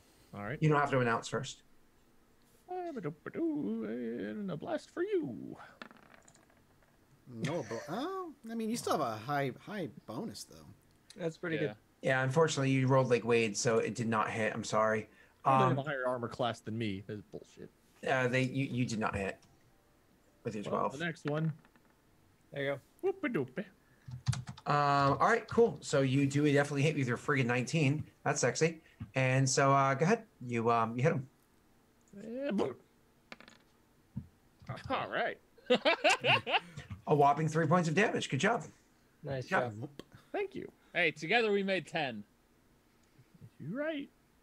Now it goes to CX. Syax, you're next. Am I able to? And this might just be my noob knowledge. Am I able to ask Trini for support in like holding me up? You can ask anyone anything. Like your character is you. You can ask anything of anyone at any time as long as you're playing your character. The CX tries to like stand himself up and asks Trini for support. Igniting mantle. I think it's mantle, right? Yeah. So all of a sudden you set yourself ablaze while she's holding you. Well, she's And she's not afraid because she's a tiefling, and so she has resistance to fire, and your fire doesn't harm her. So both of you, the tiefling and tiefling. Woo! You're both on fire. And then can I also activate my flames of Philelibulus? Yep, one's a bonus action, the other one's a free action. Okay. Am I able to still make a spell on this one if I'm not going to move? Yeah. So for the one, there's a free action. The other one is a bonus action. So both of those are active. You're now shedding light, lots of light. You're on fire, and so on and so forth. And then you can cast your spell. I'm going to be aiming at the one that Wade just attacked with his Eldritch Blast and using my Scorching Ray at him. Am I able to do that? Yeah. Scorching Ray is pretty long range, isn't it? Is it 90? 120. Oh, 120. There you go. Yeah. Yep. So your 25 definitely hits. Cool. Now just roll the same amount for damage. How do I do that? Do I just roll? Click on Scorching Ray. The word. Yeah, over in the chat window. Where it shows the 25, click right below it where it says. Gotcha. So funny thing. Okay, I'm just gonna have to close this window for a minute to make my life easier. So your damage, you rolled a 2 and a 6, so you're good to go there. Whenever you roll fire damage, you can re-roll any ones. But you must use when you cast this fire spell, just fire damage, you can cause the flames. Nope, that's not what I'm looking for. Creatures take 1d4 fire damage if you touch. Nope, not that one. Whenever you roll fire damage on your turn, a roll increases by your charisma is added to that damage result. So what's your charisma modifier? My charisma is like overall. Yep. Or it says 18. The big so number. plus The big 4. The big number is 4. So 14. So above 4. So your 8 becomes 12. It becomes a 12. You do 12 points of damage to the one that was already injured by Bashra, and you actually set him ablaze, freaking out. Set him ablaze. He's freaking out and falls to the ground on fire. He is actually removed from combat. You may make your seconds. Okay. You Scorching Ray is 3 rays. Make your second attack. Okay. Do I just hit it again? Correct, and choose which target you're going to be hitting. The one to the left of him. Okay, sure. So just Scorching Ray again? Absolutely. Cool. That's going to hit again. Roll your damage. Can I re-roll the one? Reroll that one, so just slash roll 1d6. That one becomes a 4, so you actually rolled 7 plus 4 for your, what you call it, is 11 points of damage. You injure the second one, but don't drop him quite just yet. And then you have another a third Scorching attack. Ray on that guy. Uh-huh. Damn. You hit. Roll your damage. Reroll that one. Reroll that one. Wow, you are hyper specialized in fire. That's crazy. Yes, I am. Fuck! Aw. Do another 11 points of damage, and you drop him. So he's also and drops to the ground on fire. Take care of those two, but it's whatever. Don't worry, man. It was all thanks to Trini actually helping me aim. You of course cast that as a second level spell, right? Yes. Okay, cool. And now we are going to continue on. After you goes to the next in order, Thunk. How far away is the closest one to me? You can actually judge it based off the little guys on the map. Why does I don't see a grid, so I'm not counting. No, you're fine. You can actually measure though. Oh, you meant like that. Okay, I got the grid's just invisible. So 85 feet's the closest. Okay. I'll move. Actually, technically 80 feet for this guy over here. Oh yeah. Which is funny because he looks further. I'll get to within 60 basically. Well, you can move. One move is 15 feet. Did I move 15? Yep, you did. So you can move 15 more if you'd like. If you want to double move. Yeah, I need to get within 60 feet. So you can double move and then that's your turn. Damn it. Why is my speed so slow again? Because you're in going rough down a mountain. Oh, right. Rough terrain. Yeah, all right. Well, that's all I can really... Well, then I'll double move and that's all I can really do. Okay, move up 3 more squares. Was that Did you 3 say squares? there was... Yep, you're good. Cool. So I can... There's 6 enemies, correct? There four were, more now now. there's 4 left. Right. Okay. Okay, next is going to be after Thog's turn, is going to bring us to the archer's turns. So the third person in the archer order is gone, but wait, let me just make sure. Oh no, the second person's gone. Cool. So 2 archers are going to fire. Were firing at Thog beforehand. Why would they stop? He's also moving towards them. They've been able to injure him thus far, so they're going to continue attacking Thog. Yep. Boom. Does Trini had a turn, or did she just use her turn to help CX? She used her turn to help CX, but she's also not a combatant. She's a pirate. You haven't taught her magic yet. I don't want to. Can an arrow hit her? Oh Jesus, man! No, I gave her mage armor. She's staying with us. Respect the terms of war. No killing the innocents.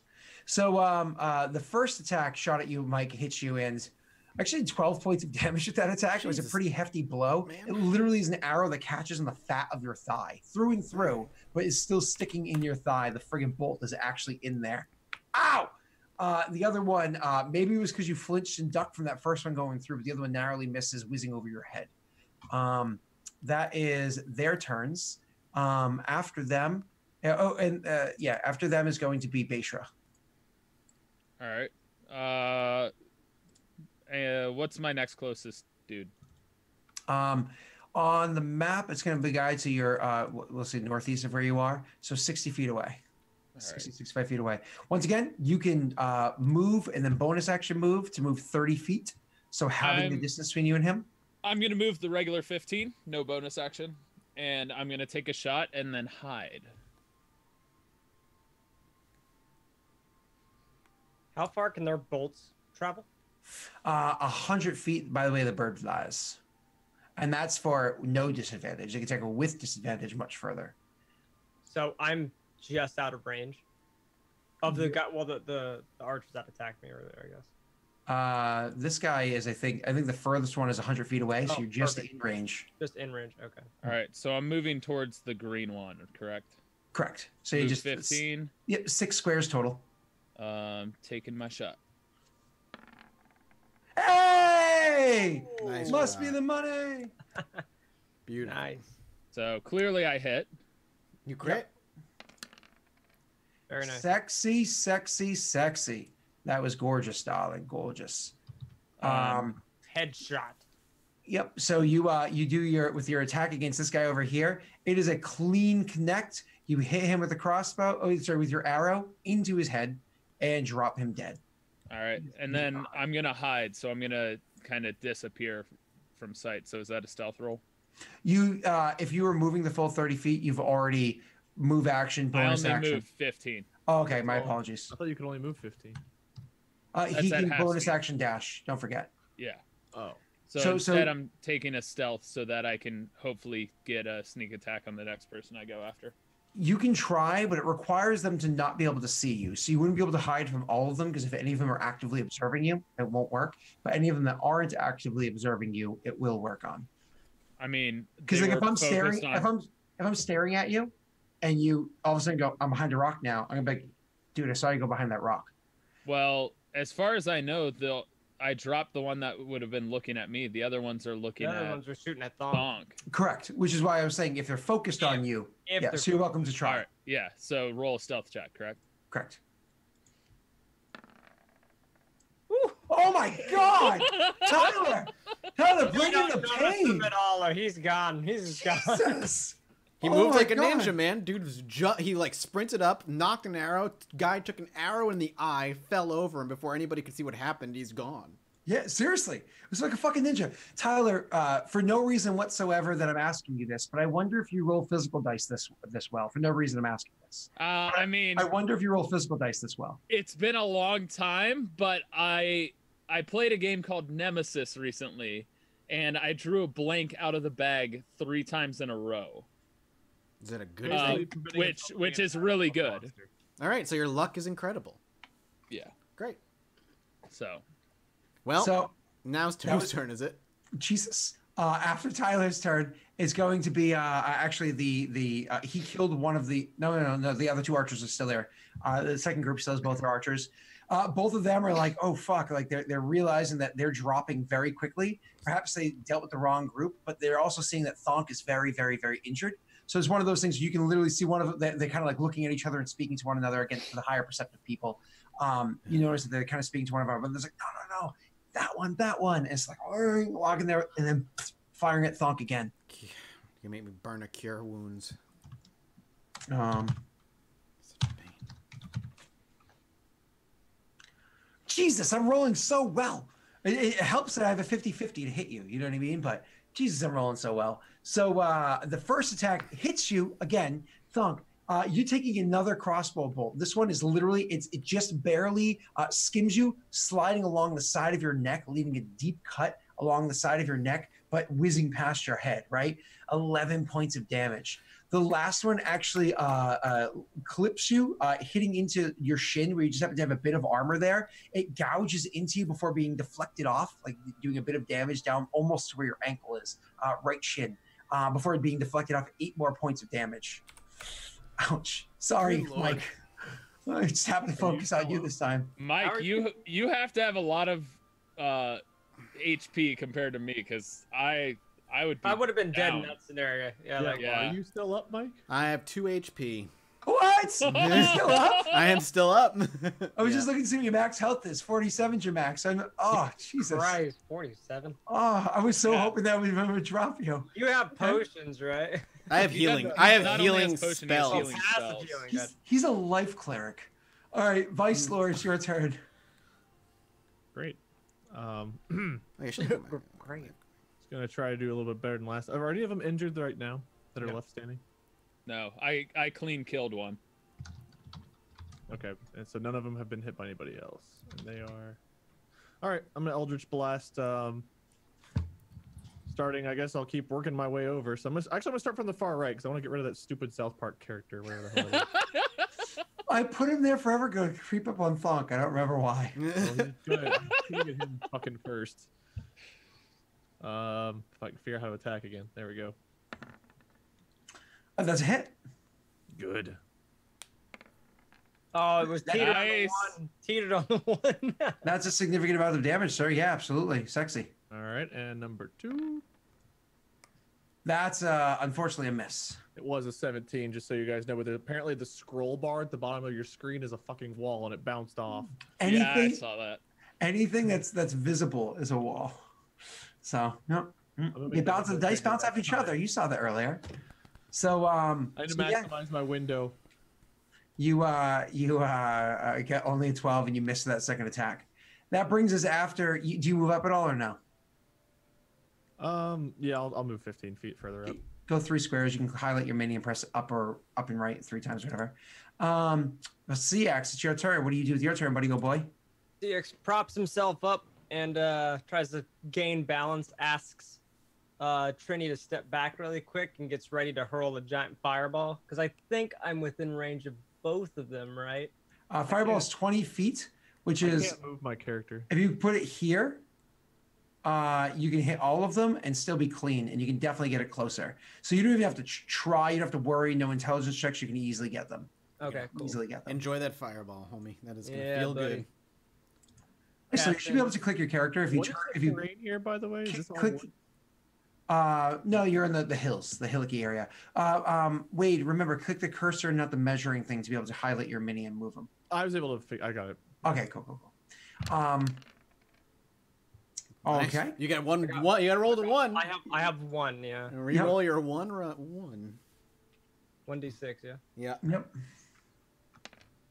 So it becomes 29 damage plus 4 is 33 points of damage to them. They get to make their dexterity saving throws. Actually, one of them rolled a natty 20 and 2 of them got an 18. I actually am rolling extremely well in this combat. Well, fuck Yeah. you. Stop. Extremely well. But half of 33 points of damage is dead. So so yeah, you actually just explode the other 3, blowing them to bits. I think Oh, Son's the was one very headshot. hurt. One was very hurt already. Oh Thank yeah, you. sure. I Yeah. think Son's the one headshot from Beisha you clean the map there, Pat. So taking it home. I just want to say I didn't have to move, but I can't move, so. Pat is OP. I request a reroll of his character. He is great at managing large groups of minions. Well, so last time we leveled up, I got my Scorching Ray, which lets me shoot 3 fireballs. It can be more. Yeah. Was that higher levels? If you cast as, say, a 4th level spell, then you can throw 5 balls. When just wait until we start fighting things that also have magic. It's a different story. Yeah. But so I can make all like 3 range of these fireballs, rays of fire, go at one person, or like I did today, where I just made each one. Well, I acted as the meat shield, and I'm proud. You did a good job. I'm just gonna go ahead and use my full preserve life on myself, Scott. I'm just gonna heal myself 35 points of damage. Sure. So I'll be. You don't even technically have to do that, Thonk. You can literally just take a short rest, keep your spell, take a short rest, and pop all your friggin'. No, that's what that is. That wasn't a spell. That was my. No. Short rest uses HD instead of spells. Does it? Yeah. So what do I need to do? Open up your character sheet in the center, because you guys are literally out of combat now. You can take a short rest if you wanted to right now. You bop the button that says hit die. Hit die. You know, like that. Oh, I healed 6, and then you do that until you see how much you heal. Because you guys are welcome to take a short rest right now. Okay, that's way easier than burning anything. So I just hit die. Correct. Yeah. So 1. Now, how long would my mage armor I'm back to full health. Must be nice. Yeah, you hit and let Thonk take even more hits. You're like, ow. He was already the target. I hid so I could sneak attack. I didn't expect Syax to just blow him to bits. Sorry, man. Whoa. Should I change my AC back to 12 or No, 7, 12 or 6, 5? Yep, there we go. it lasts for 8 hours? Will be Yeah, you're good. Just leave it where it is. Yeah. Okay. So after the combat's all said and done, do you guys go up and check out the corpses at all, or do you? I would absolutely. I would like to know. I would So, as so well. you probably do that before you healed, but don't worry, it's not going to be combative. So you're fine with continuing your healing as you go to check it out. So you have Beishra and Thonk. Thonk is injured at the moment, but like I'll be fine. And walking up there with Beishra, who's probably honestly skipping ahead of him, seeing how the injured way that Thonk is and knowing that he can move way quicker than Thonk, and he's hitting as fuck right now. Damn it, I'm sorry. And so he's skipping ahead and able to check out the bodies. One of the things that you notice is that every one of these bodies are human or half-elf. and burned to a crisp. Not all of them. My Well, one of them has headshot a- one is not burned. I don't Actually, know. Wait. technically it is. Technically, it was in the range of my fireball. Dang it! Why'd you burn my dude? Technically, I cooked them for you. Again, I've been cooking. Yeah, shit but since- he's got a charred arrow shaft coming out of his eye, so we know That's it's the true, one you yeah. killed. I saw you make the clean kill. Yeah. I believe But that was the we're result still of in my competition. eldest since blast, I actually. tried to jump over that fence. So you make your way up there and you're looking them over. You can clearly tell pretty quickly, Beishra, that they're all human or half elf. Thonk, you getting up there as well. You can see it. You can see it as well. And the two of you start kind of like looking over their bodies. What are you looking for? Identification, symbols, sigils, anything etched into their armor, their weapon. You know what I mean? Like the typical, like anything that might give them away to whatever kingdom or army they fight for. Okay, I believe the better investigation is actually going to be on you, Beishra. So Beishra, why don't you roll that with advantage because Thonk is up there assisting you. Okay. Nice. Oh, mine's So- an 8. Yeah, but you weren't up here. We didn't permit you to come. You have Trini holding onto your sleeve to protect her. No, I came. I'm not like that. Whoa, wait. We're practicing for a charity stream for children. That was incredibly Yeah. quick, dude. Like what even Yeah, I know, happened? seriously. We've been gone for maybe And it was 10 super, minutes. super anticlimactic. You're just like, I came. Yeah, I Oh, came. Shit. God. Always man. one least Wait, expected. Wade, hit the button. Hit the. Fuck. Oh. What else? Is there another button you can press? I don't know. What Yeah, Nice. Okay. Moving on. Was it satisfying at least, Vicelor? I No. Moving on. Okay. So Anyway. you guys are up there and you're investigating the bodies and whatnot, and you do notice that not all of them, but out of the 4 of them, they're all wearing similar, studded leathers with, obviously they're fairly, dexterous people. They're pretty good shots and whatnot. They're all wearing studded leathers. So if you had to guess, their AC is probably 14. Four of them actually have a sigil that's kind of like pressed into the studded leather, clearly being armor that was made for a certain cause or for a certain army or whatever it is.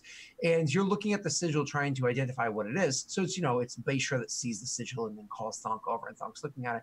And Thonk has to try to scratch to the bottom of his memory to see if he remembers or knows what this is. Roll me an intelligence check there. Oh, geez. Or a history check if that's better for you. They're both the same. Okay. Nope, no idea.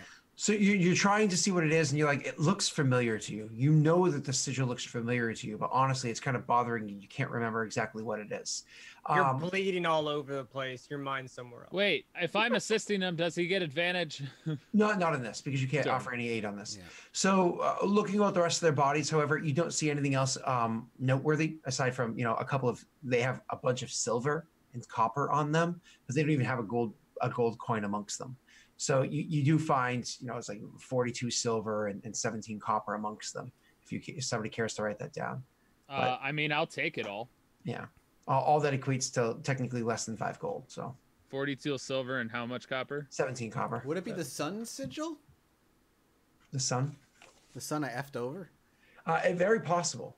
If you could even remember that guy's name, it was a few years ago. Oh, yeah, I don't remember his name. Yeah, exactly. I guess I'll just... By the way, out of game, it's been about a year and almost 2 years. In game, it's been about almost 2 years for your character's mind. Yeah, I will. I'll take the armor off of one of them at the very least, just to have it and just present it if needed.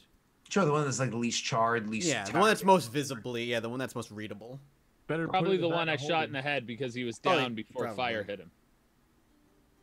Yep. If you try to put it on the carpet, right, we're gonna Fallout 76 it.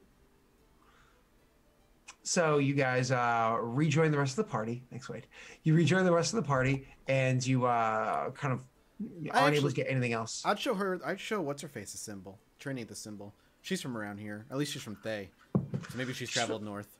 She's from Thay, but she clearly travels because she does have the carpet. Yeah, so I just kind of She's actually not from Thay. She just lives in Thay. kind of just nonchalantly toss it on the ground in front of her and just straightforwardly ask, "Do you recognize this symbol?" She looks at it. It's a bit charred, so it takes her a moment to look at it and think it over. And she's like, "Oh, yeah, that's Ashram's army." Ashram. Why? I know that name, but I'm genuinely not remembering. Ashram was the name of the sun. Okay, I was right. Fuck. All right. Yep. Okay. Cool. He nods and just kind of kicks the armor away. Then DX curiously asks, "Who's that, Thonk?" an enemy. That's relatively obvious given the fact that they ambushed us. So. The story They of clearly wanted you dead. well, I stood out in the open. Just a political enemy I may have made in the process of putting things into action out here. But by the looks of it, he's not doing incredibly well, which is good.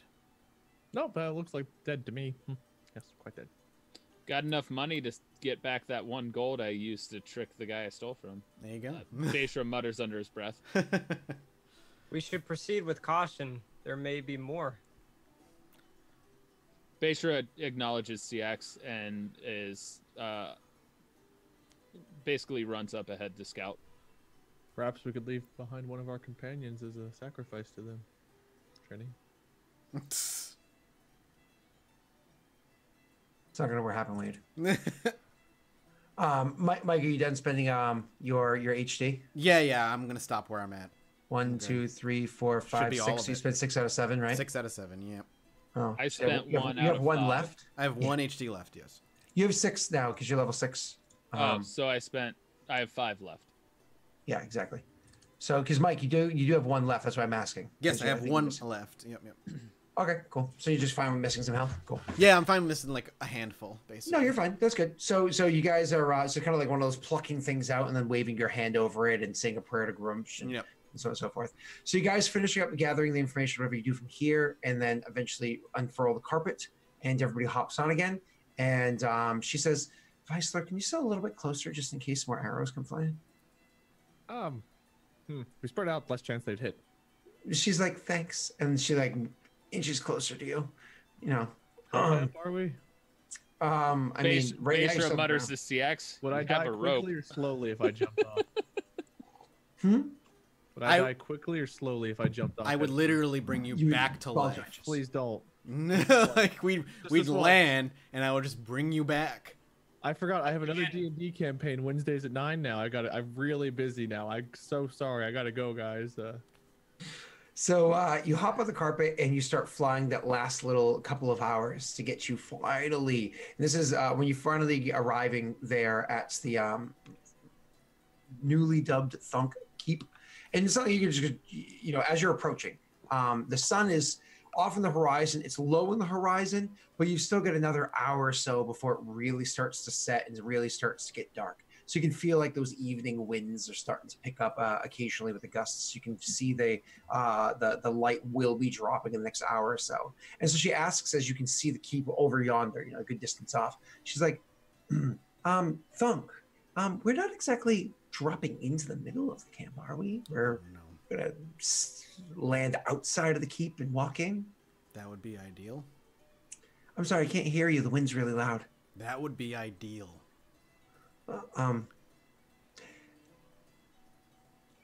That was kind of like an A or B question, and you gave a I was agreeing with your latter option. oh, okay. And so she pulls Walking up. is tough for me.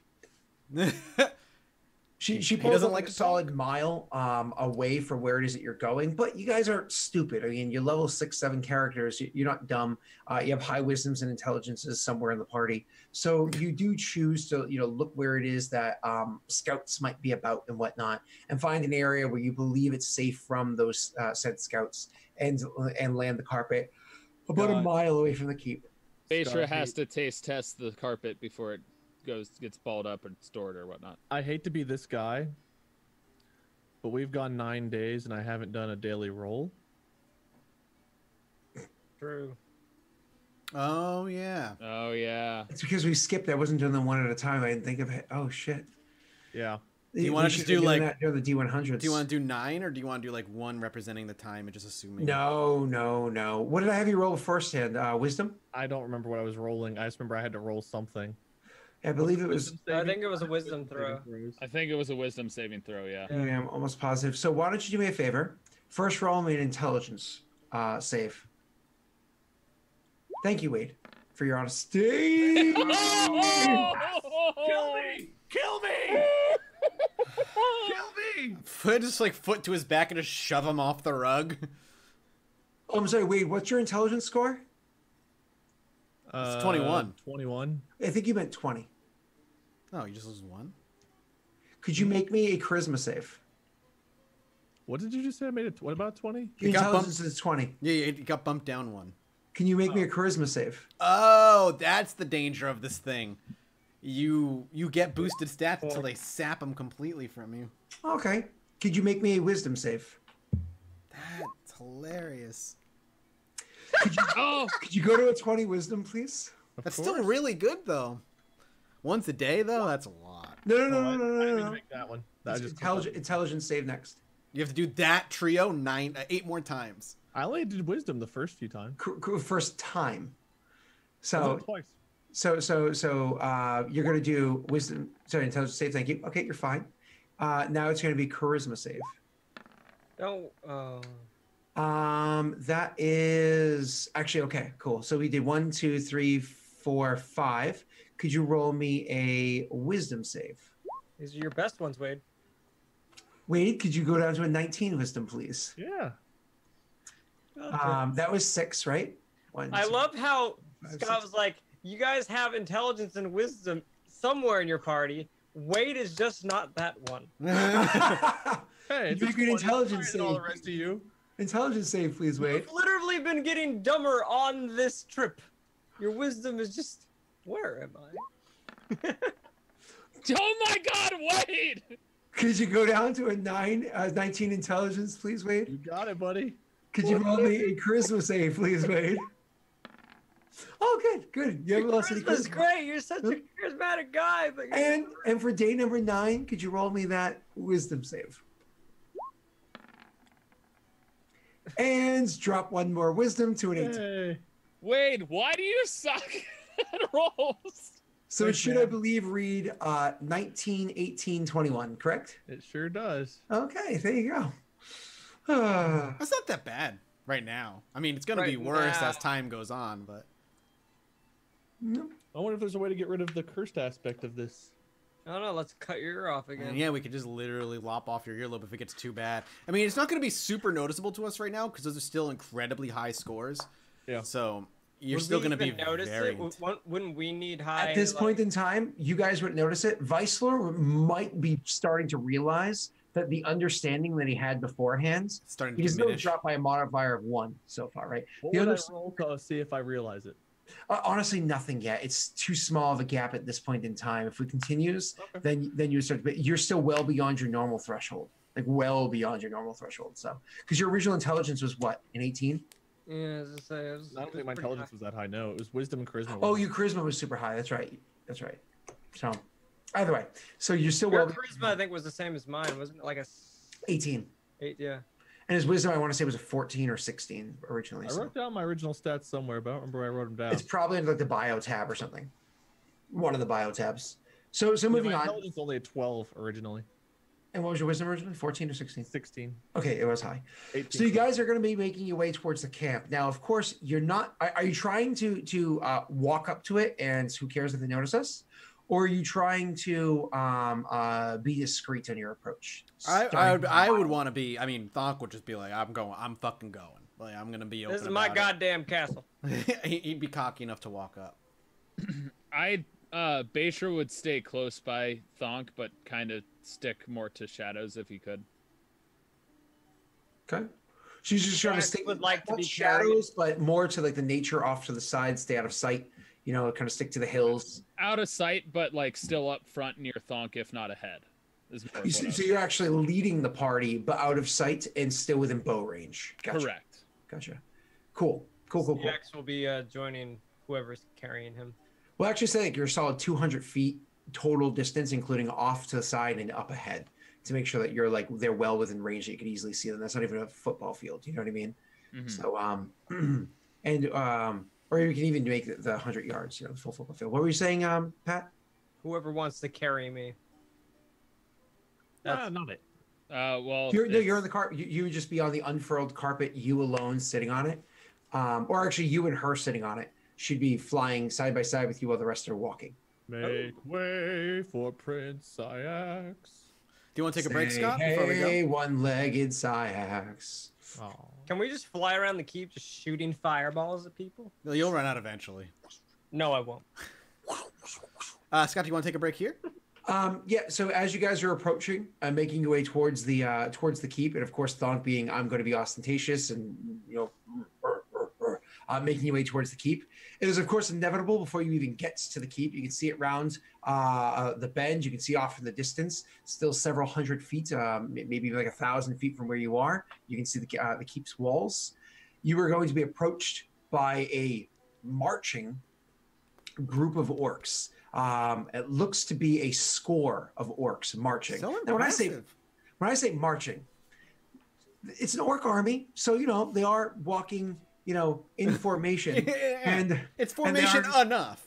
yeah, and they are coming towards you. But they're still orcs. My sons, they've all grown up. And with that, why don't we take our break? So Sounds good. All right, guys, we'll be back in a few minutes. Don't go anywhere.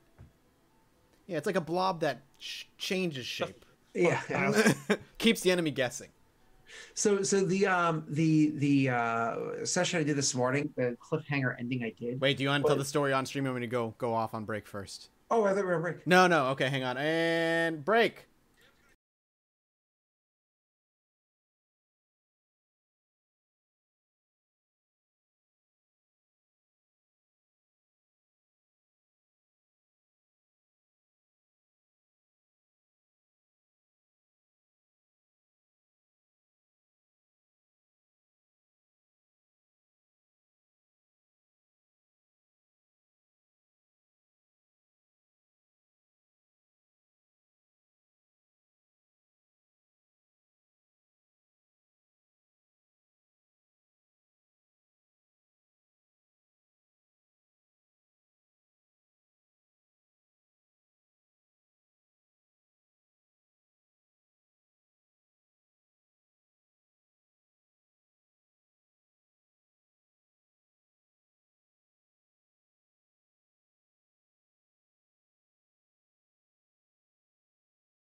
Hello. And we're back.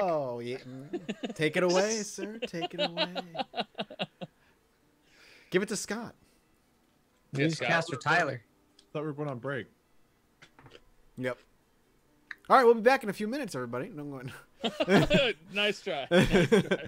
Don't do that to me, let alone them. All right. Take it away, Scott. I'm just wondering, should we vote? Like, do we really need Tyler playing Beishra, or can we just have Darkwing Duck do it? I just feel like he might be better. He might. Be I would love to better. see a stealthy duck run around. I rolled 691s today. If anyone's getting replaced, it's We should have we should have a homebrew version. Chat, if you could send a legitimate homebrew version of what's the bird people? A crocra, or the other one there, the one of the ones that always do mimic. The name escapes me at the moment, but that's a duck version of them. Ooh, That'd be cool. That'd be fun. And we'll make Wade play it in the next 5e campaign. That'd be awesome. We'll force him to do it. It'll be awesome. Well, I mean, if you know, Every time when he enters battle, he goes, "Let's get dangerous." see, if Tyler did, it'd be cool. You know what I mean? Like if Tyler did, it would actually be kind of a cool character. So- yeah, exactly.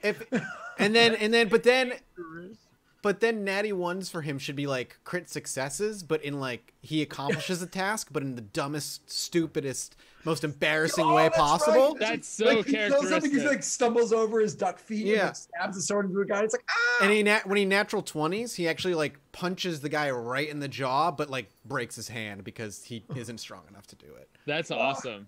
I wish there was like an item in game that actually flipped that. So high numbers were like low numbers and low numbers became high numbers. What is that? Is that a request for our patrons? Yeah, An item like that exists?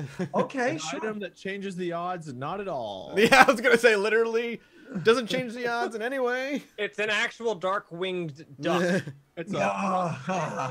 pot that you wear on your head, but it makes you Oh. clumsily Go good. to Patreon. No, it's do it. it's a dunce cap. It's just a dunce cap for Vice Lore. Oh, that's funny. Okay. I'm sorry. So, anyways, if anybody sends that homebrew, we'll force Wade to do it. He can't make it. I mean, you know. I'm very busy that day. Yeah. All right. So, anyways, the group of the score of orcs in formation approaching you guys. Clearly, it's a very sloppy formation. I think Mike was saying like an amorphous blob, kind of coming towards Just you guys. shifts. We attack. It's like a V formation that turns into a straight line formation that then turns into parallels. To Well, I was actually going to say the most impressive part about their formation walk towards you, which is again is more of like a movable roundish thing, is once they actually approach you, they do almost make a semicircle around you guys. It's not a perfect semicircle. It's actually like they overstretch more on one side, understretch on the other side. It's this weird little What arrangement. about Beishra? I've been out ahead hiding and shit. Not you, of course. I'll get to you in 1 second. So as they or Oreo, if you're doing Wreck-It Ralph. Oreo. Oreo. So you they make this formation around you guys, but even like the ones that are in front and the ones that are in back, you're like, why are a couple of the spear guys in front and axe guys in back? You know, it should be, but they're trying, which is impressive as it is. But you look over at Beishra, sees them coming. Beishra finds his spot. Beishra makes a stealth check so that Beishra doesn't get seen by them. As Beishra is knocking an arrow and Beishra is preparing a snipe shot if he needs to. Probably the name Beishra. That's what I wanted to say. I mean, So- I rolled it. And you your stealth check, you kind of like, and you kind of like settle up, knock the arrow, and obviously you're not drawing it, but you knock it and you stay Yeah. low and you're watching how things play out. Thonk, they surround you. Their weapons are all drawn. Most of the spears are leveled towards you. A couple of the others realize that the other spears are leveled, and so level theirs as well. They're getting there. Again, Sets it's his hammer Orcs down are and hard, and says, nigh impossible to organize. So this is "I know, impressive. baby." the fact that they didn't just charge you and murder you is again also showing just a transition. Yeah, it's nice. Happening. It's impressive. So you guys see them line up in front of you. As they shuffle around you, Thonk, do you speak first, or do you wait for one of them to speak? I would wait first? for one of them to speak first. I'd be curious. I just merely like I look confident and impressed, but I definitely want to see kind of how they go about this whole thing. One of them starts to say, who are you? As another one speaks over him. And he's like, who are you? And then the first one like looks at him and he's like, what the hell? And he's like, what? He's like, I was going to talk to them, my rank. And the other one responds like, "No, I rank one here." God, And, Grauman's got to be their chief. and then the one that originally started speaking in the other one got so orc number 1, orc alpha, goes walking up to orc beta and actually gives him a shove, and he's like, "You know place," and the guy gives him a shove back. He's like, "My place, punch your face if you know stop." And one of the other orcs kind of like bashes the second one on the head and says, "You talk over him, he chief person, man." And he's like, "What? Yeah, okay." And so the first orc is like, "Yeah," and kind of like straightens his back a little bit and then shuffs his armor. As you notice, it doesn't quite fit the right way. Clearly, they're wearing armor that wasn't necessarily made for orcs, but is big enough to fit this orc. And orcs themselves are naturally very strong creatures, so they don't necessarily have to work out. A friend of yours that's like fat, but still like surprisingly like really strong. Like, dude, you're like out of shape, but yet you're like probably the strongest person I know. That's this orc that you see in front of you. He's got this big old gut belly. You know what I mean? His arms clearly don't have any definition to him whatsoever as he's kind of like shifting around his armor. And he steps forward. He's like, "Where are you from?" And he kind of like side glances the other one. "And who are you?" God, I am. This is good for half orcs, guys. Just understand this. No, these are full blown orcs. Oh, these are full. Oh, this is great. I am incredibly impressed. Just kind of patting on my chest where the symbol is for Grumish. I merely state, "We're arriving from the south. My name is Thonk, and these are my companions who travel with me." There's a slight murmur amongst the orcs in the back. The murmur actually in Orcish, not in the common tongue, which is what they're using. Are in Orcish in back. Funny enough, all of you can understand every part of it, both the common tongue and the Orcish that you heard in the back. Actually, I shouldn't even say it's Orcish. You guys just understand everything that's being said around you. So they're like, "Thonk, did you say that?" Wait, And the guy like literally contorts his face like, These are orcs? correct. And they Full speak orcs. orcish? They contort their face.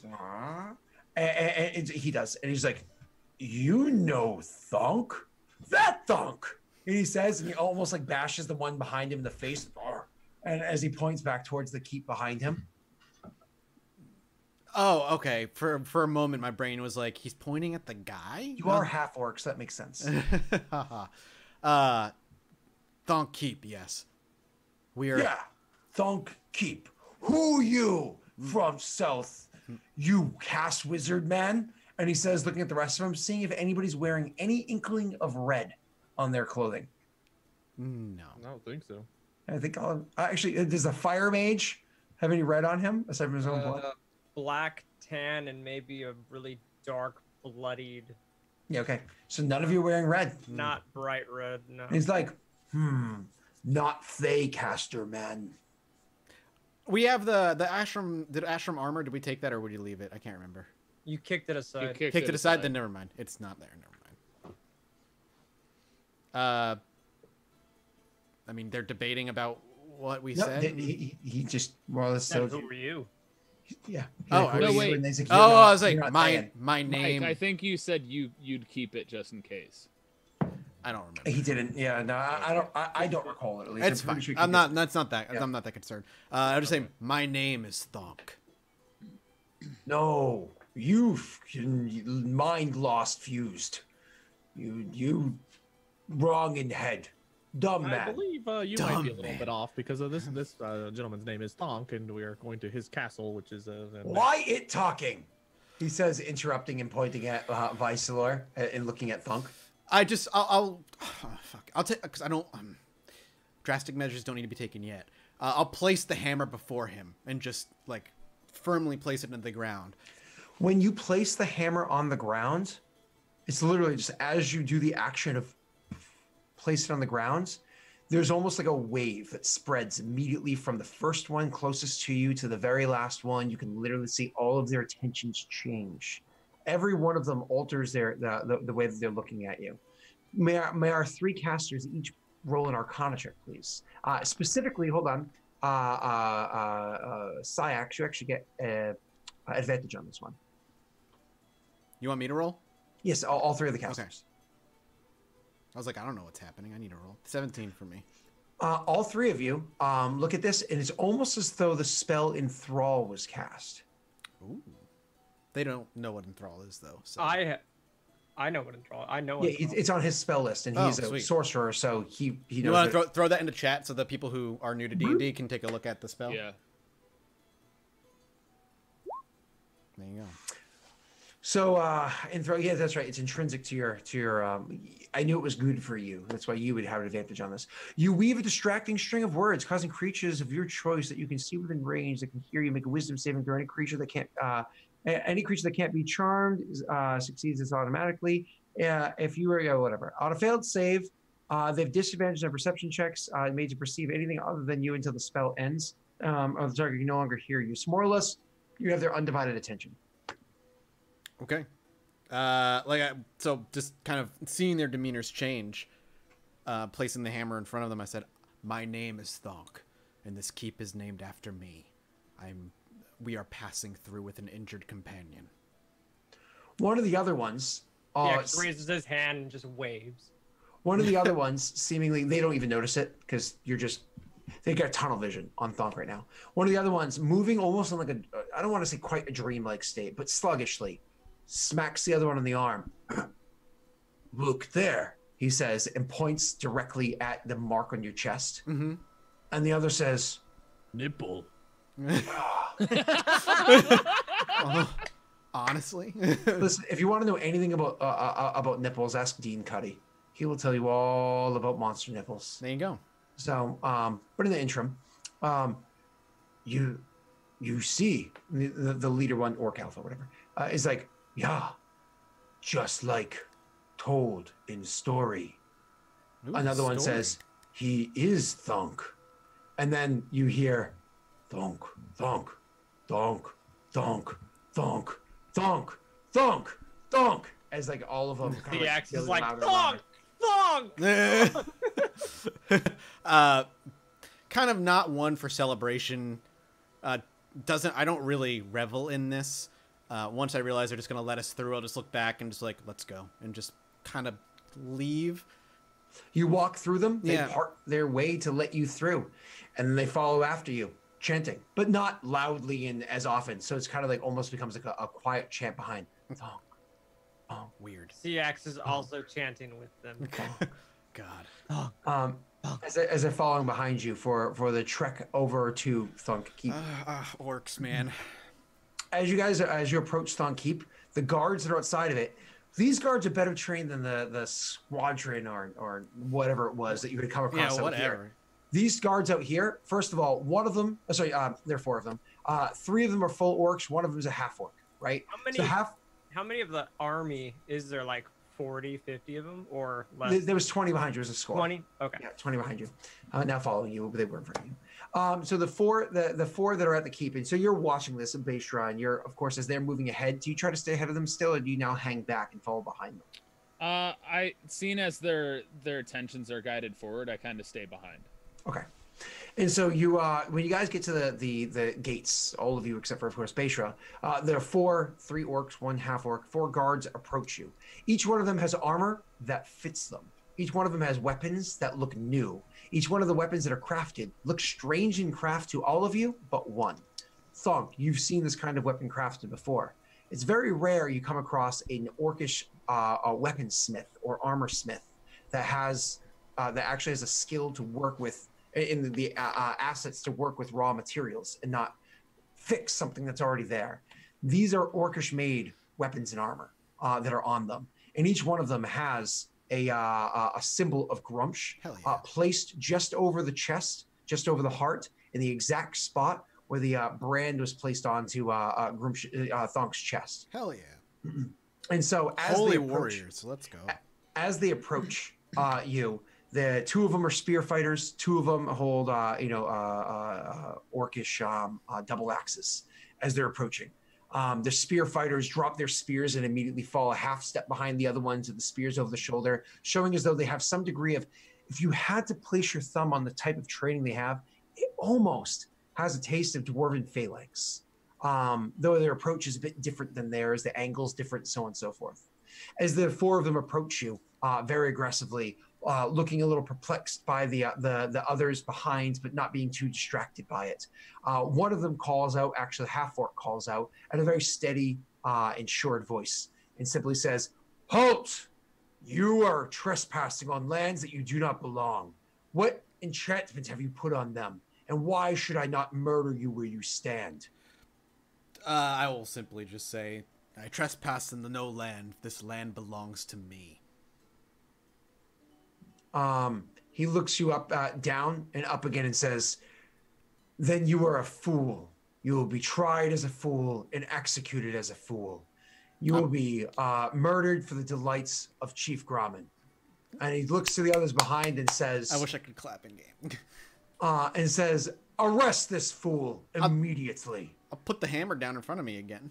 So you just Feel like I'll present it. Just and now All right, just like, woo. man, I wish I could. I wish this hammer could like come to me as I call it. That'd be Do we so still cool. know? Do our characters still know the actual power and stuff that you have?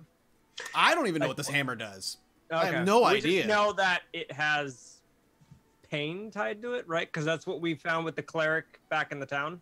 He touched it. you felt- know that If you're of the wrong alignment, probably it causes you problems.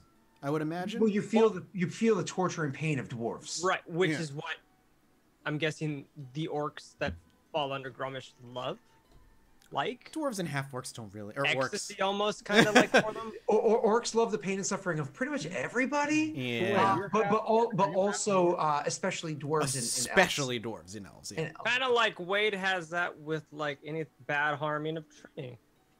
There you go. Or everybody else has of weight. So you guys are you when you drop that in front of them, maybe it's because they're better trained. Maybe it's because the hammer had already used its magics. Maybe it's because magics protect their minds. You don't know why it did or didn't happen, but the effect seems to wash over them without even a blink. I'll present the hammer. So you like drop it Again, the point on the is I'm ground. presenting it to them in a way that is like evidence of who I am. They don't know what that hammer is. Really? It really? Oh, what they? It's Can from I- the northwest. Oh, right. It's from the opposite end of the. Thousands of miles away, No buddy. wonder. Oh, man, I forgot about that. It's like 2,000 miles away. Okay. Interesting. I just looked at him. And just I also just say, I am Thonk. He takes like I just did, a deep breath and sighs. And then he himself is going to walk over to the first orc and just punch him. Like, so one of the guards, this is going to be the one that was speaking before, the half-orc one, walks over to the first orc of the orcs that are behind you and wheels back and full on haymaker, punches that orc to the side of the head, knocking him clean out cold. Like, we're talking a perfect jaw shot, bare knuckle hit, knocks him clean out cold, brain rattling, hits the ground. And as he does so, it catches the attention of the orcs around them, which they, of course, now start to catch the attention of the orcs around them, too, breaking the enchantment of the enthralling going on.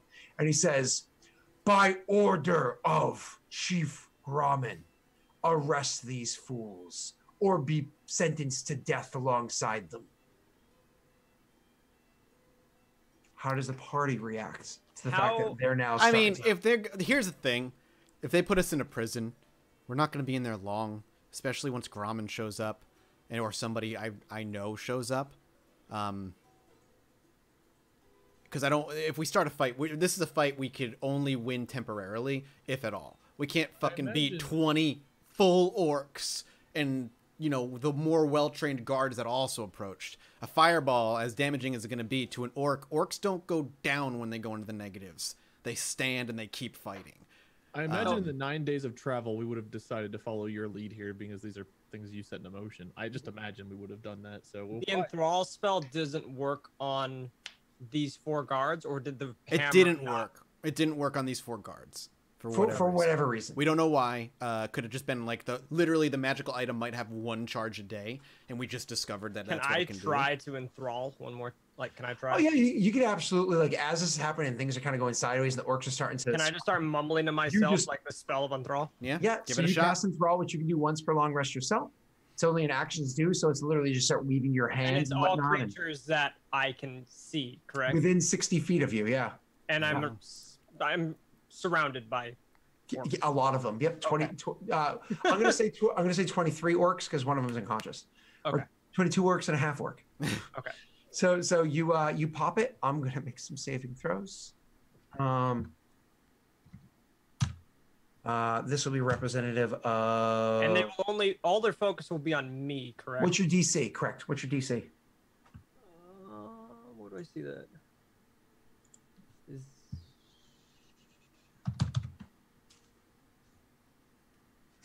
where do I see that? Dexterity?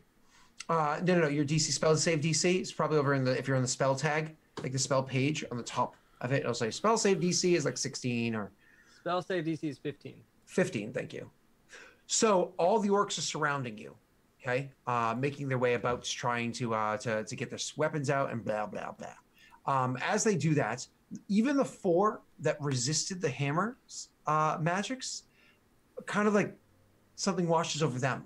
Their demeanor changes. The half orc, even his demeanor changes. Of the 19 orcs that just started pouring around you, let me see, 16 of them, their demeanor changes. 3 of them do not. They continue to surround you, but then they get a bit confused when they look about and see the others are not joining them in the fight. They just kind of like stop and look at you, looking at your attention. Like giving you their full-blown attention, but not in an aggressive manner, in like a questioning or curious manner. Okay. Ciax explains, this man, this half-orc is Thonk. Bring us to, is it General Grommen? Chief Grommen. Chief Grommen. Roll a persuasion check. Perfect. And that is what I With want. advantage? No, there's no advantage on this. Okay. He's just allowed to roll it instead of not. Gotcha. Makes sense. Okay. Not So terrible. you say that, and so there's like a pondering for a little bit, and then finally the half orc, the one that was speaking in lead before, says, "We will see." Where is Chief Grommen? On the throne where they belong. I assume the throne would be here, or would this be in a kingdom? And I guess Ciax just asks that. It keeps right behind you. The key, okay. Ciax looks to Thonk. What should we do? He said he's in the throne room? Mm-hmm. He's on the throne. Take us to the throne room. Give us audience. Because they're listening to me only, right? Yeah, that's They what I'm just kind of saying. ignore- Yeah. Okay. So Ciax just repeats what Thonk says. Give us an audience with Chief Grommen. Okay, so Would that be another persuasion? no. He contemplates it and says, "We will see," and turns and personally goes over and opens the gates before you. What you see inside is, you know this courtyard, don't you, Thonk? You fought battles against people in this courtyard before, didn't you? And so you're familiar with it, but its form's different than it was before. You see cages set out throughout the inside of this courtyard, and the cages are filled with various people that would be townsfolk, humans, half-elves, elves, gnomes, dwarves, and whatnot are held inside these cages. Each of them, unfortunately, watching a display of 2 different people that are, one of them's chained to a table, another one's chained to a chair, who are being questioned, each of them. One question, and then when they answer the question or don't answer the question, a bit of torture happens. And then the other one is questioned. And it's a display of them being questioned for information. Oh, man. Watching this and listening to the question that they're asking and whatnot, it's literally questions about, and where is the army based? And how do I know you're not lying? Yeah, of course. And how do I know that's not a lie? It's like questions that they can't even possibly get themselves out of, that will inevitably lead to them being tortured to death no matter what. It reminds you very much of, well, the basement of that church where you first made the pact, where you originally got your mark from. Yeah. Not too far in the mountains from where you are now. Well, this will test party loyalty. We're walking into this basically living hell, and Thonk is like, good. All the other people are just forced to watch this torture, which is in and of itself a torture, knowing you don't know who's next. You don't know when it's your turn, but inevitably it will be your turn. And so they continue going about this. One person specifically being asked about the, I said almost an asked me a question. So one of them almost is being asked specifically about the army and its location and where like camps are, et cetera, et cetera. The other one's being specifically questioned about Ashram. Okay, so they're Ashram people. In theory. Are we being escorted in, by the way, or is this just what we You're actually pulled in, and then he stops you and has you watch what's going on here. And the others are behind, still watching after you because they're following after you as he's kind of like guiding you in. They're kind of like following after you, so on and so forth. And Thrall's not a spell that like puts them completely under your control or anything like that. No, Like, they're just focused on me, kind of. Yeah. correct, but they're also kind of under a command to be in here anyways and watching after you anyways. So it's like a mixed bag. Yeah. Yeah. Not to oversell the spell. Quick. Oh, go ahead. No. Go ahead. I was gonna say, I could also charm this person or the head orc, I believe.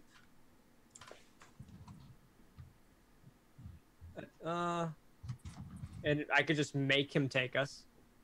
But that was the thing I was thinking about doing if he was just gonna keep saying no. Are we going toward the keep, or is this more like a dungeon? So area? he stops you in the courtyard. We're in the where courtyard. these This two is all people are- happening outside. We're not even in the Where the two people are being tortured, and just stops you and lets Okay. you view the show. Can Beishra see it from where he is since he's stealthily behind? Well, they all walk in and they all shut the door. After So I'm behind- outside. So when they shut the door, usually you can imagine all of the guards don't go in. That like some stay outside and guard the door. However, they are enthralled, and so this is one area where the spell would actually work. And so they actually do all go in. So they shut the door behind themselves, and there's no reason to lock it. It's the middle of the day, right? You can approach. I mean, there's still guards on the walls overhead, but there's Are they technically under my spell as well? Or no? Not the ones overhead. Oh, actually, they technically would have been. So yeah, I even said they there, technically watching after on the other side, watching the inside inside. the courtyard. So do I have technically, stealth with advantage, or do I even need to totally roll? You don't even need a roll. Nobody's You're looking. told you can just Okay. walk in. They don't even notice. You. They're great. They're doing a great So- job. Fine. But by the way, gave if I you remember the correctly- perfect- you could just take money from them. If I remember correctly, inside this keep, actually, when you first walk into that first door, it's actually a small little Like an this keep- antechamber. Yeah, it's like an ante, not the keep itself, but like the actual castle walls. It's almost like a lot of like ancient medieval castles. They'd have like portcullis and then like almost like a cave portcullis. Then you're actually inside the courtyard because that would be like an area we can allow. They would break in, then you start dropping oil on them and setting them on fire. They actually have one of those here. So you guys are now through the second thing. We're You're in like a watching. loading dock. Yeah. But they don't have portcullises here that are currently dropped or anything like that. So the second one is open. The first one has doors which are shut. The second one has the portcullis open.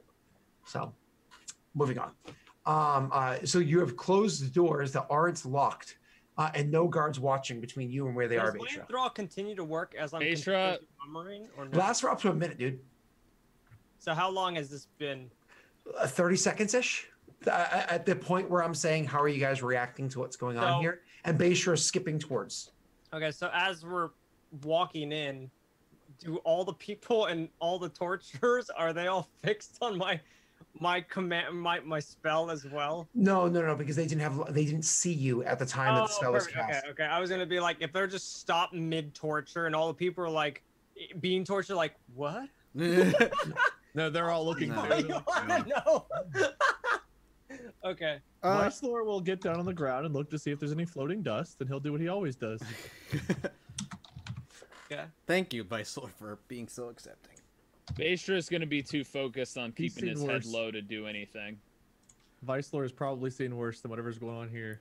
Yeah, this is a war they're waging, basically. I'm telling you right now, Beishra doesn't like it. Well, you didn't see it yet. Luckily, you don't Oh, see it. yeah. Seen any of it. Yeah. It's like, hey, welcome to the reveal. Thonk is some form of evil. Yeah. So I'm sorry. You have Vicelor is going to be like, not good, and then go about like his typical thing, like check the ground, pick up the dirt, these things, so on and so forth.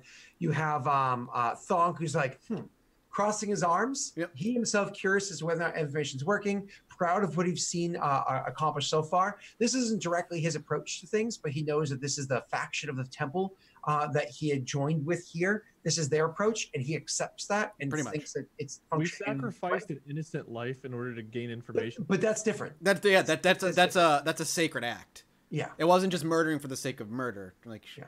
It wasn't torturing for more pleasure and less actual gain. Nonetheless, I just don't think that this would not surprise Vice Lord. Again, he's probably saying worse mass. He's saying massacres. This is torture. He's just saying flat out massacres for the sake of massacre. I mean, again, there's a difference in murder and torture, but yeah, Vice Lord has a mind elsewhere. Bayshore can't see it yet, and I'm sorry, what was Syax doing? Syax was about to cast charm, I think. Does he react at all to see? Like, is this something CX? On those two people over there? Gotcha. On the two torturing people, you're saying?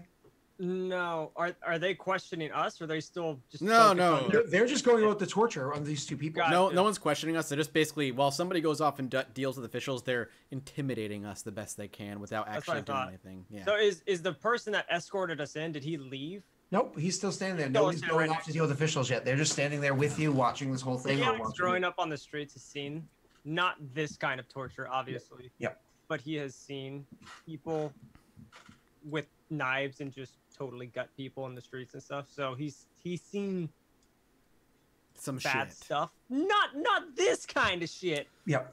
So he's a little yeah. shocked, but trying to stay on course of wanting his leg back. So you're just kind of like going to keep it to yourself because you know that there's a cost here. Yeah. You know, you only got one leg to stand on. So Then- then, then let's looking- pull the attention to let's pull the camera down to Tyler. Sure. So you have Bayshore, who had seen them all go in there, and it's one of those things where he's like watching them go in. He's at the closest possible hill he can get to where it is, and he's looking for like, okay, what's the pace of these? It's strange that they were able to get themselves in. I don't know exactly what they're saying because they're too far away, but clearly things are working well enough right now. All right, I need to watch the guards pacing back and forth. Time out when is the best time for me to rush up there without them. Did they all simultaneously look the other direction? They're all looking the other. Yeah, Now, go now. go. And you start like triple dashing or double dashing, so triple moving as fast as you can, try to get there. And you are hoofing it like Usain Bolt, getting all the way to that goddamn thing. Your tail whipping behind you as you're making your way to that door. Now, when you do get there, do you run to the door itself, or do you try to scale the walls quickly nearby? Knowing Bayshore, he'd try and scale the walls. Roll me your athletics check.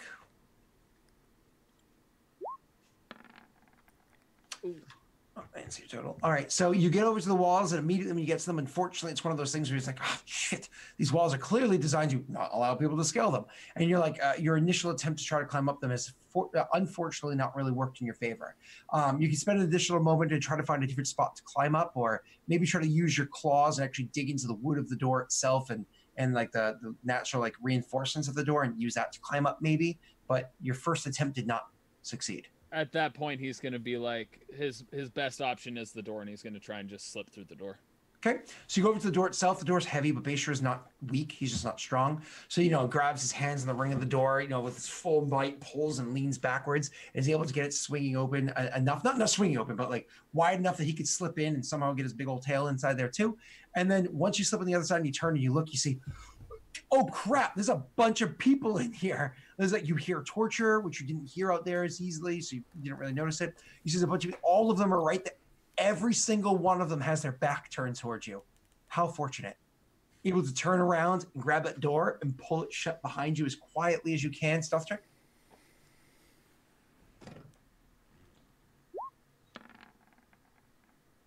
Ooh. It keeps rolling off of like high numbers to low numbers. But you close the door, and unfortunately, there's a little creak and there's a little bang at the ends there. In which case, of course, you're like, you kind of like drop down to a defensive crouch and wheel around to see nobody noticed. Huh. And so immediately you look for a spot where you can hide. Quickly taking in the sights of the area. Again, there's like almost like a tunnel or an ante-chamber before you get into the actual open courtyard. You notice there's one spot up off to the side. It's part of the reinforcements of like the pillars that hold the curved overhead here. You see there's a spot over there that you pretty sure you just kind of like loop up, quick athletics check, and you'll be able to stealth and hide there. So if somebody does look back this way, they likely won't see you. or you can just go walk in and join the party, or whatever you'd like to do. Been hidden for so long, he sees that everybody's fixated on them, which is something he's never seen before. And seeing as this is Thonk Keep, he probably, Beishra's logic basically tells him, oh, they're paying attention to Thonk. Thonk has gotten everybody's attention. This seems to be clearly going well, so he's going to approach. Cool. Go to the party. So so he approaches and just kind of like walks around. So as you go walking in, it's one of those things where the guards that do look up and see you, there are 3 of them, they immediately like start drawing their axes and they're there was still one outside, by the way. He did walk past one. He's knocked out though. Yeah, clean on the ground outside. My apologies, forgot about that. Mm-hmm. But you do see 3 of them kind of draw their weapons, but once again they're kind of like confused because they see that nobody else is reacting to you being there. So they're a little on edge, but just not attacking you because they're not being told to, and nobody else is either. So it's like, okay, this guy's joining us. This lizard is joining us. I mean, I would stealthily try and slip in unnoticed, like I was with the party the whole time. That's what I would roll a do. stealth check. Okay. It's gonna be a little difficult, but Not impossible with enthralled orcs. Jesus. 27. Yeah, bam, Bastards here. Yeah, it's just one of those things about they those 3 don't even notice you. Let me take that Last back. time I saw you, you shot a guy in the face. Where'd you go? You literally just slip in and you go in next to them, and all of a sudden you see here, oh, Beishra. And it takes like a half step over to you, surprised that you were all of a sudden with you guys. Trini's there, and she's like, Beishra, do you see what the hell's going on here? And, you know, kind of like looking to you and then looking over at the table and the chair where the 2 people are being tortured. Again, Beishra is not surprised by this, so he's not shaken, having been a slave to a person before. He doesn't really show a reaction to it, but internally he is fighting his demons of hating what is going on, because he is basically seeing his what he kind of grew up in, the tragicness of the stuff that he went through to an extent in what's going on in this instance. Not to the torture extent, but to the extent of people being chained and in cages and stuff like that. So you more or less kind of like steal your draw and harden your eyes and just swallow it. Let it be an internal struggle. I mean, I'm inside a place where a bunch of people, obviously this is what they do. I can't make it known that I hate this because I am fearful that I mean, I'm a rogue. I'm not a person that's going to be able to just brute force through tons of orcs. I know the strength of them. So it's like, no, I can't. She looks back and forth between you and it at first. One of those like trying to gauge, like, are you seeing this? And then kind of like she stops for an additional like, second and a half, kind of like reads your face. And then it's almost like she gets it. And then she takes like a half shuffle closer to you and places her hand on yours. As like a comforting sort of a thing, like a friend's just trying to be like, clearly you just need a friend at the moment. And so it's like a comforting like hand on yours for the moment. And just she averts her eyes, but doesn't entirely look away because she knows that maybe that would be a bad thing to do, and stays by your side. Weissler going off and being the weirdo he is. Beishra pulls away his hand. He doesn't, in this situation, physical contact, nothing is a good idea. He's just biting his tongue and just he's watching it, but he wants to look away, but knows it's best if he keeps looking. Okay. So a few more moments pass, and eventually the spell wears off, the enthralling wears off, and which is only another 30 seconds later or whatever it is, wears off, and all of a sudden everyone's like, all the orcs around you guys, like the dumb ones that approached you beforehand, seem a little perplexed and then kind of like looking at each other. They know what they just did. They know it's just they feel a little strange on like, why did we just allow that?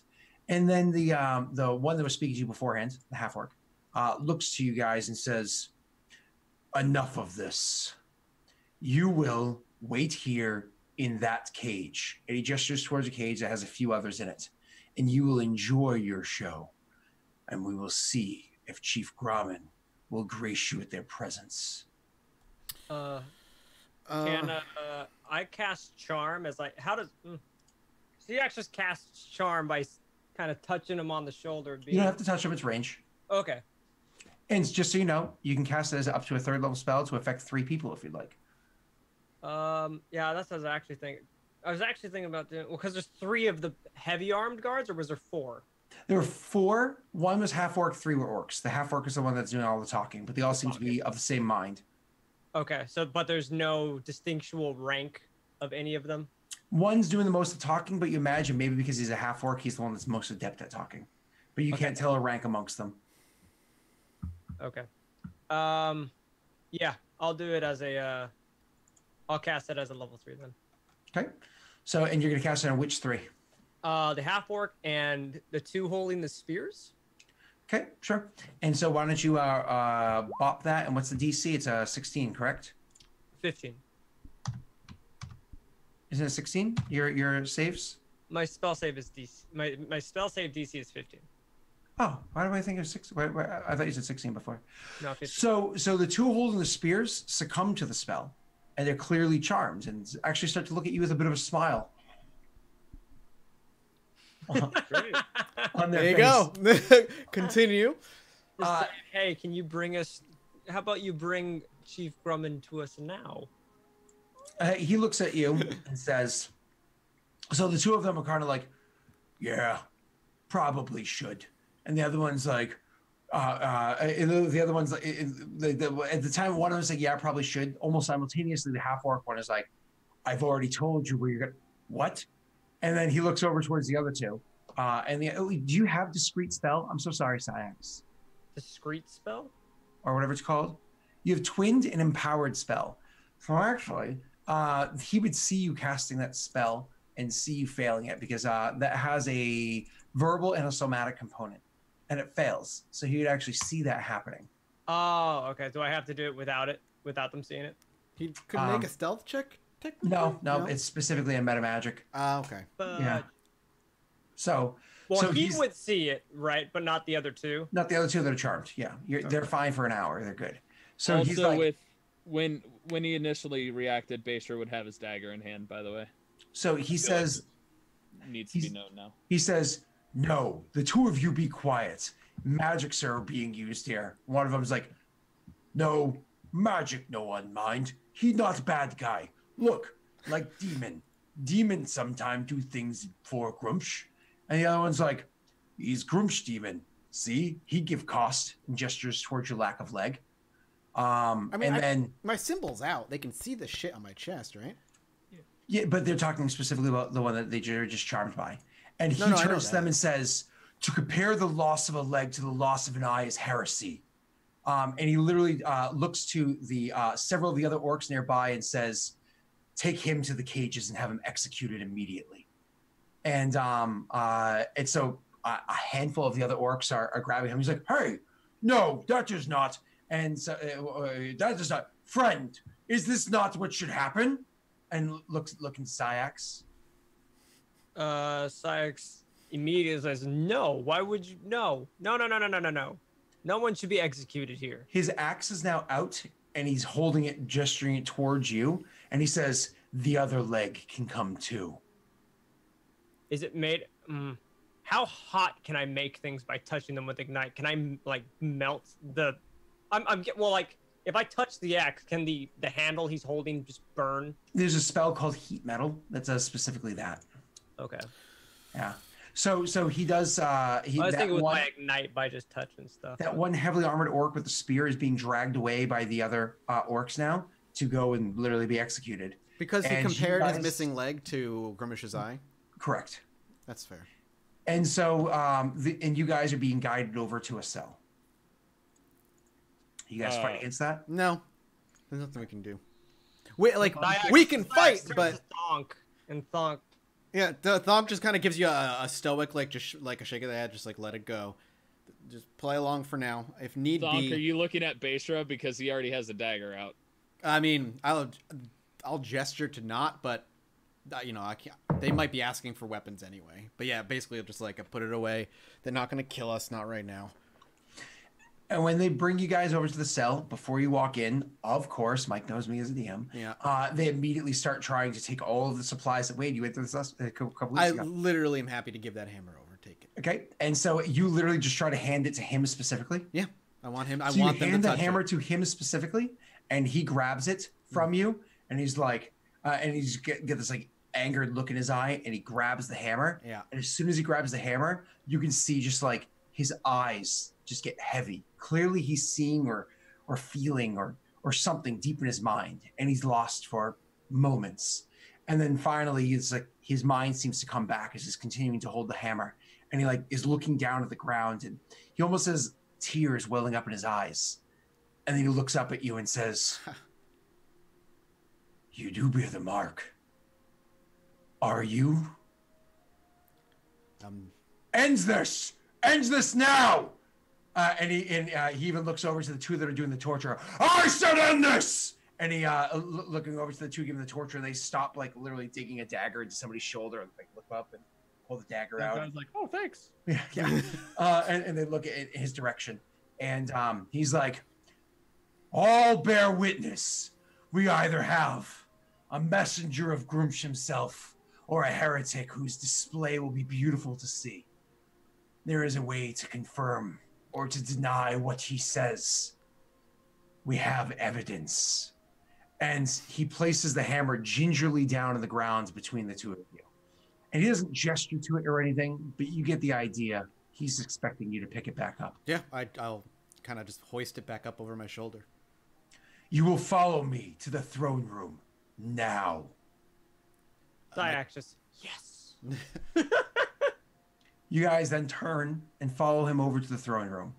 Beishra, obviously still pissed off, but alleviated the fact that, at least for now, the torture has stopped. You guys making your way, putting your things back in your pockets, making your way over towards the entrance to the keep. The keep door flies open, and you guys start walking in. Down the... When you first came this keep before, long ago, Thonk, there was a red carpet that was on the ground here. That is not the case anymore. Instead, there is a carpet that lays between here and there, but it's a carpet made of leathers, made of many skins that lie between here and there. But looking down at the skins, it doesn't seem to be that hide of a horse or of a stag or of a bear or even of a bull. It's sentient creature skin. But there is certainly a carpet that lays on the ground between where you are and the throne ahead. This is why I'm one of the smarter orcs. I wouldn't do shit like this. As you start walking along that carpet, Us two that were stepping on on leathers, leathers. Okay. you know, honestly, Beishra probably almost immediately knows what it is because he's both a craftsman and comes from a lizard-form crime. The other two would probably not put two and two together.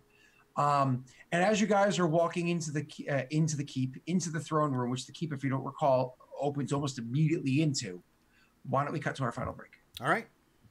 We're back in a few minutes. Don't go anywhere. Find people carpet today. Last time I walked into a throne room to deal with an orc, I got choked and killed a few hours later, so this will go well.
Hello.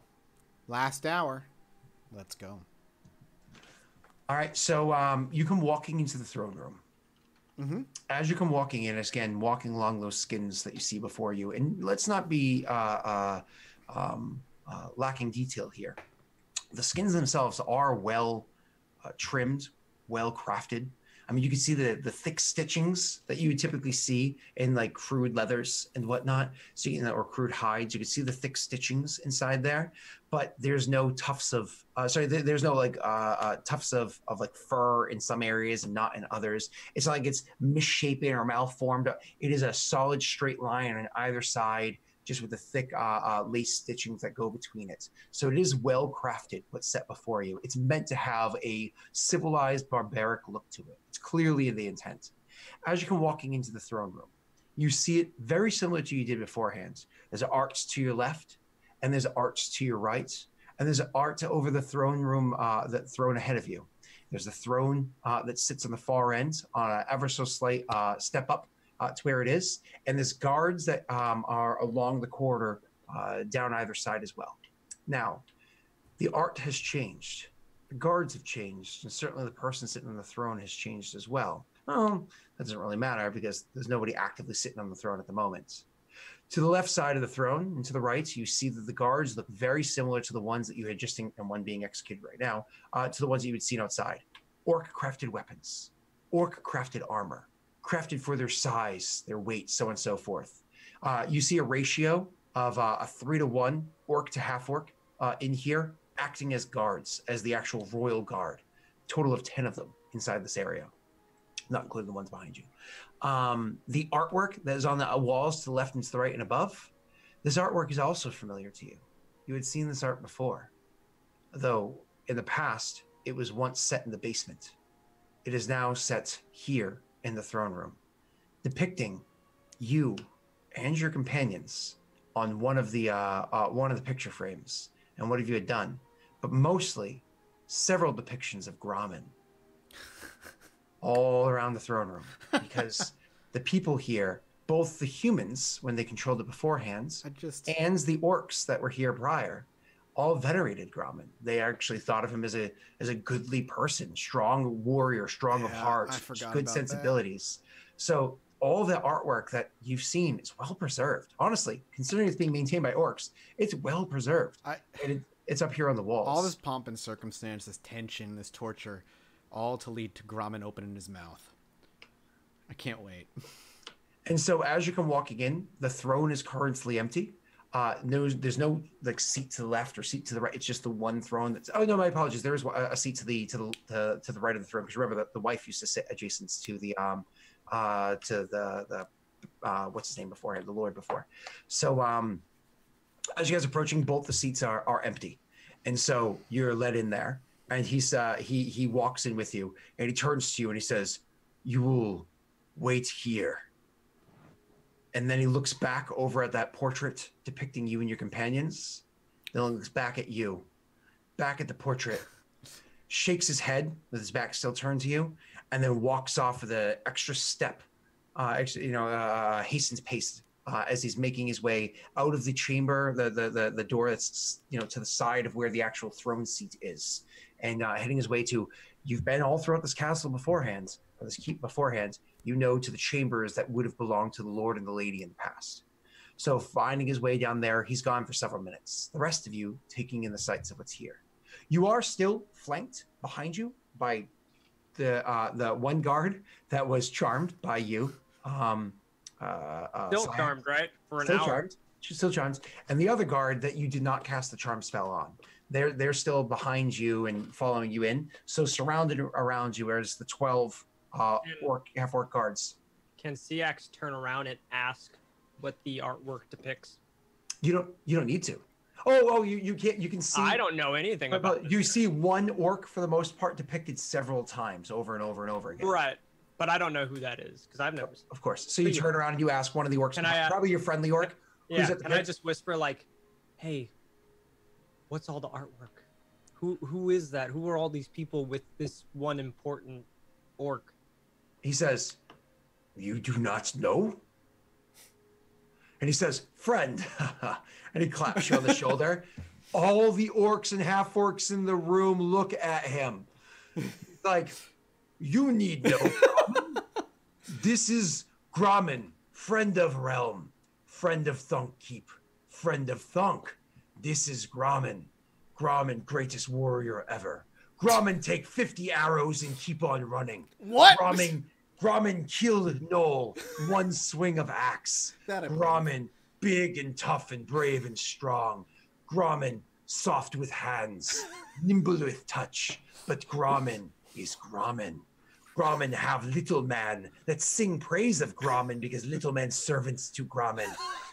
Grommen have demon like you that serve Grommen because Grommen so strong even demons bends knee at Grommen. And Grommen have aid of Thunk, who whispers or hears whispers from Grumsh himself. Grommen have Thunk at Grommen's side. And now Thunk return. Gronk now whisper Gronk now. to Grommen now. Oh we my- ship it. Oh my god. I can't. They've been with Grommen way too long.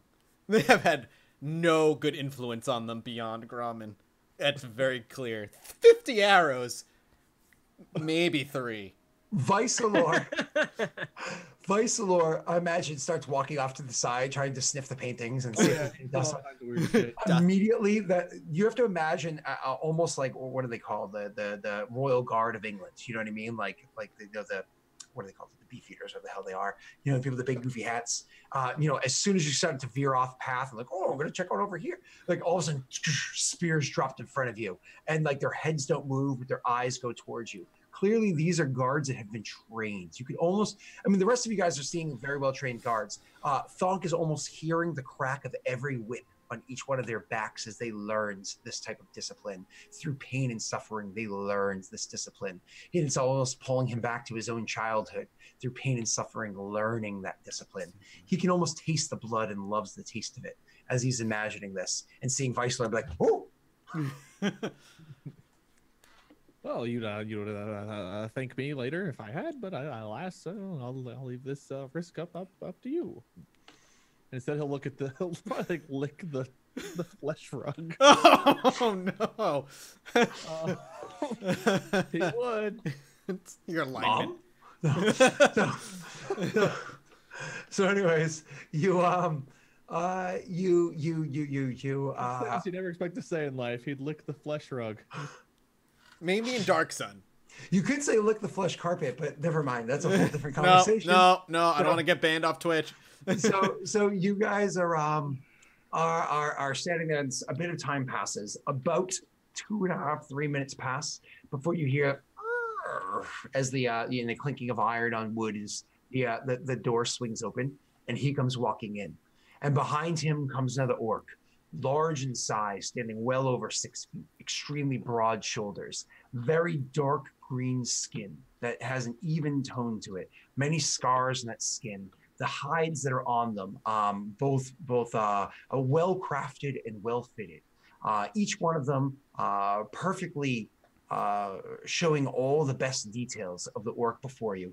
Every single solitary muscle perfectly defined. The shape of the thighs and the hips, the knee, the calves, the shape of every part of the orc before you is perfectly defined. The long hair and how it falls almost all the way to the small of the back. Set before you this long mane of hair that is that perfectly falls around her face, her angular features, even the way that Her or his? even the way that the hides work around her breasts are presenting them a way that every one of you are seeing her as being a delectable specimen. And she comes walking in with just like this aura to her that shows that she's an incredibly strong and fierce warrior. And she comes walking in and makes her way over to the throne, turns to regard you, but not making eye contact with any of you, and then slumps down into the throne. Not a comfortable, like Grommen wasn't a woman. into the throne, and then raises her eyes up to regard each one of you, making eye contact with each one of you, grinding her teeth in the back of her mouth as she does so. I am visibly confused. I was told we were going to be speaking with Grommen. And with Grommen you speak. I am Chief Grommen. Since when? Syax turns around and asks the guard, "Is it really Grommen?" The guard's like the guard, looks at you and does not want to do, but kind of like almost against his will, nods his head in agreement. Does it look like the Grommen in the paintings? It does not at all. All right, good. It's just Okay. a perfect specimen of a dude. Last I spoke with Grommen, Grommen was male. I am hearing rumor that there is a man here who claims to be Thunk. I am not an idiot, and I've seen this painting many times. I understand that you look like this Thunk, but illusions are easily surpassed. Kneel. And last I thought, Kneel. to who? She stands up and says, to Chief Grommen, ruler of these realms. And this keep is named after me, Then kneel. before myself. I place the hammer in front of me and put my palm on the hilt. Last I remember, Grommen wasn't this well spoken either. I need answers before I answer questions. You will do as I say. And then she pauses, almost as though they knew. As she pauses, like a second and a half, all of the guards in the room, except for the Charmed One, drop their weapons in perfect unison.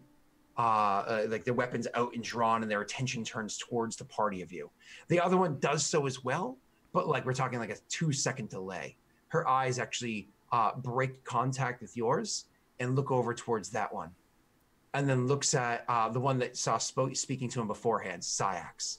She makes eye contact with Syax, and you can feel the burning rage that sits behind her eyes. You can almost feel her retina burning into yours. And she says, This is to the guy who did it 2 seconds like late. She's Yep. She says, magic. Go ahead. He disobeyed. Perhaps this will be the evidence you need, then. I'll lay my hand on top of the one who was 2 seconds too late. Mm-hmm. I'll kill him. Roll me your die. You do the bad touch. Pop max damage, man. How do I set this to cast, though? An accidental cast of that spell would make masturbation very unpleasant. Usually when you click on it, it asks you Boner kill. what level you want to use it at. But it's not. Usually, but maybe. Is this... So again, I apologize for my newbie stuff and not Do you knowing. have inflict wounds over here? You do have inflict wounds over here. Just yeah, maybe I do that. yeah, but you're gonna have to add 2d6 to it, so it's Oh no, I'm rolling an attack roll. Sure. first level. Why don't I just level, roll? so- Why don't I just roll 60-10? I think it's all. I Yeah, need yeah, to do. actually, yeah, because as the 4th level spell, it actually is 6. So just roll the damage twice. That's all you have to do, 60-10. That's all I need to do. I apologize for not knowing. or roll the damage twice. Oh yeah. Is Thonk's not the only person that knows this inflicting wounds spell, right? Inflict wounds to any cleric. Okay. Wow, Jesus. 37 points of damage. So you place your hand on him, and he looks at you as you place your hand on him, and all of a sudden he as you can feel every bit of his strength, energy, every bit of his life force is sucked from him, pulled from him completely free, and he collapses down to his knees, and then flops back into the side, dead on the ground before you. Your little charmed friend, no longer living. Bayshore, you of course watch this. And Syax trying not. This trying not to part walk. doesn't bother me because it's It's warrior on You should've warrior. said charmed, I'm sure, Yeah. as you killed him. So anyway, she looks at you and she seems amused and willing to entertain the thought. She takes a step forward off of the throne. As she does, each one of the guards take a half step forward. As she walks closer towards you guys and making the full distance to where she is, all of the guards close in around as well.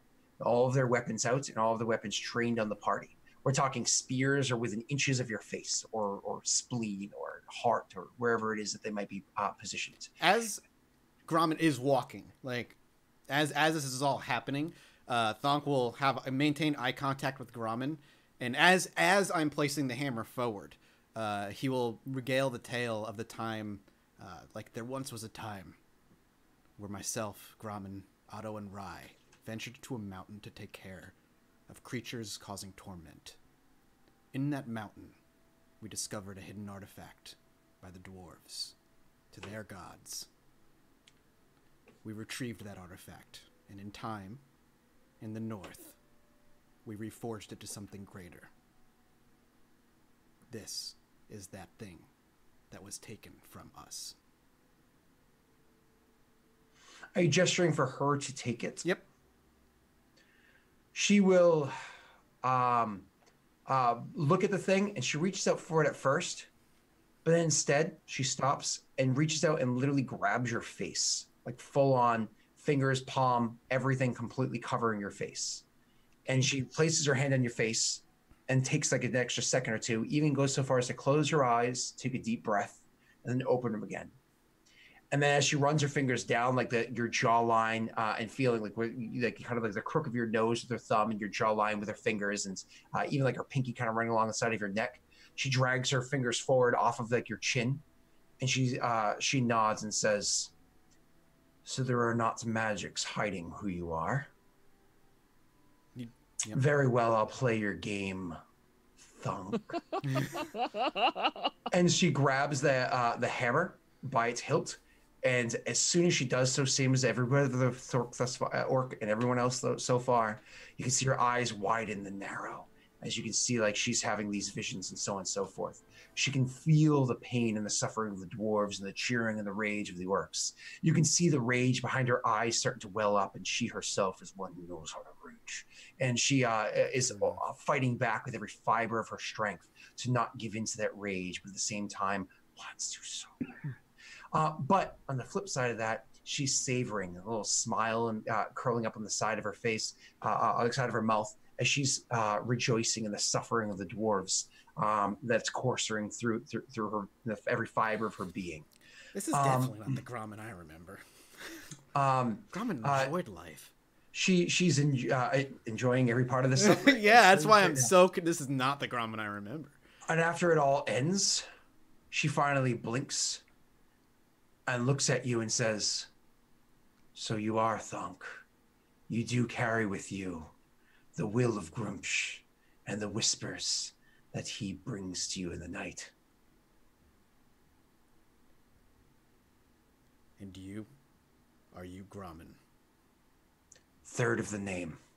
Hands you back the hammer and gestures Okay. over towards the throne and says, "No one has placed an ass in that seat, waiting for Thunk to return and to whisper the will of Grommen. Whisper the will of Grumpsh to Grommen, chief of this tribe." And gesturing for you to follow, turns and walks back to the throne and places her ass on the throne, expecting you to sit in the slightly smaller and immediately adjacent chair to her side. You're her bitch now. No way. Before I sit, I'll just look at her and say, "And of your grandfather." You said third of her name, right? She says, "What of that fool? Died by an arrow of an elf. Deserved it." Oh, It's only been 6 years since you were. how gone, long right? ago? I think you are confused. Perhaps. You think that I bear the name Grommen because I am the grandchild of Grommen? That makes no sense. Yeah. Not enough time has passed. I didn't know if he had like a secret love child from a history we didn't know.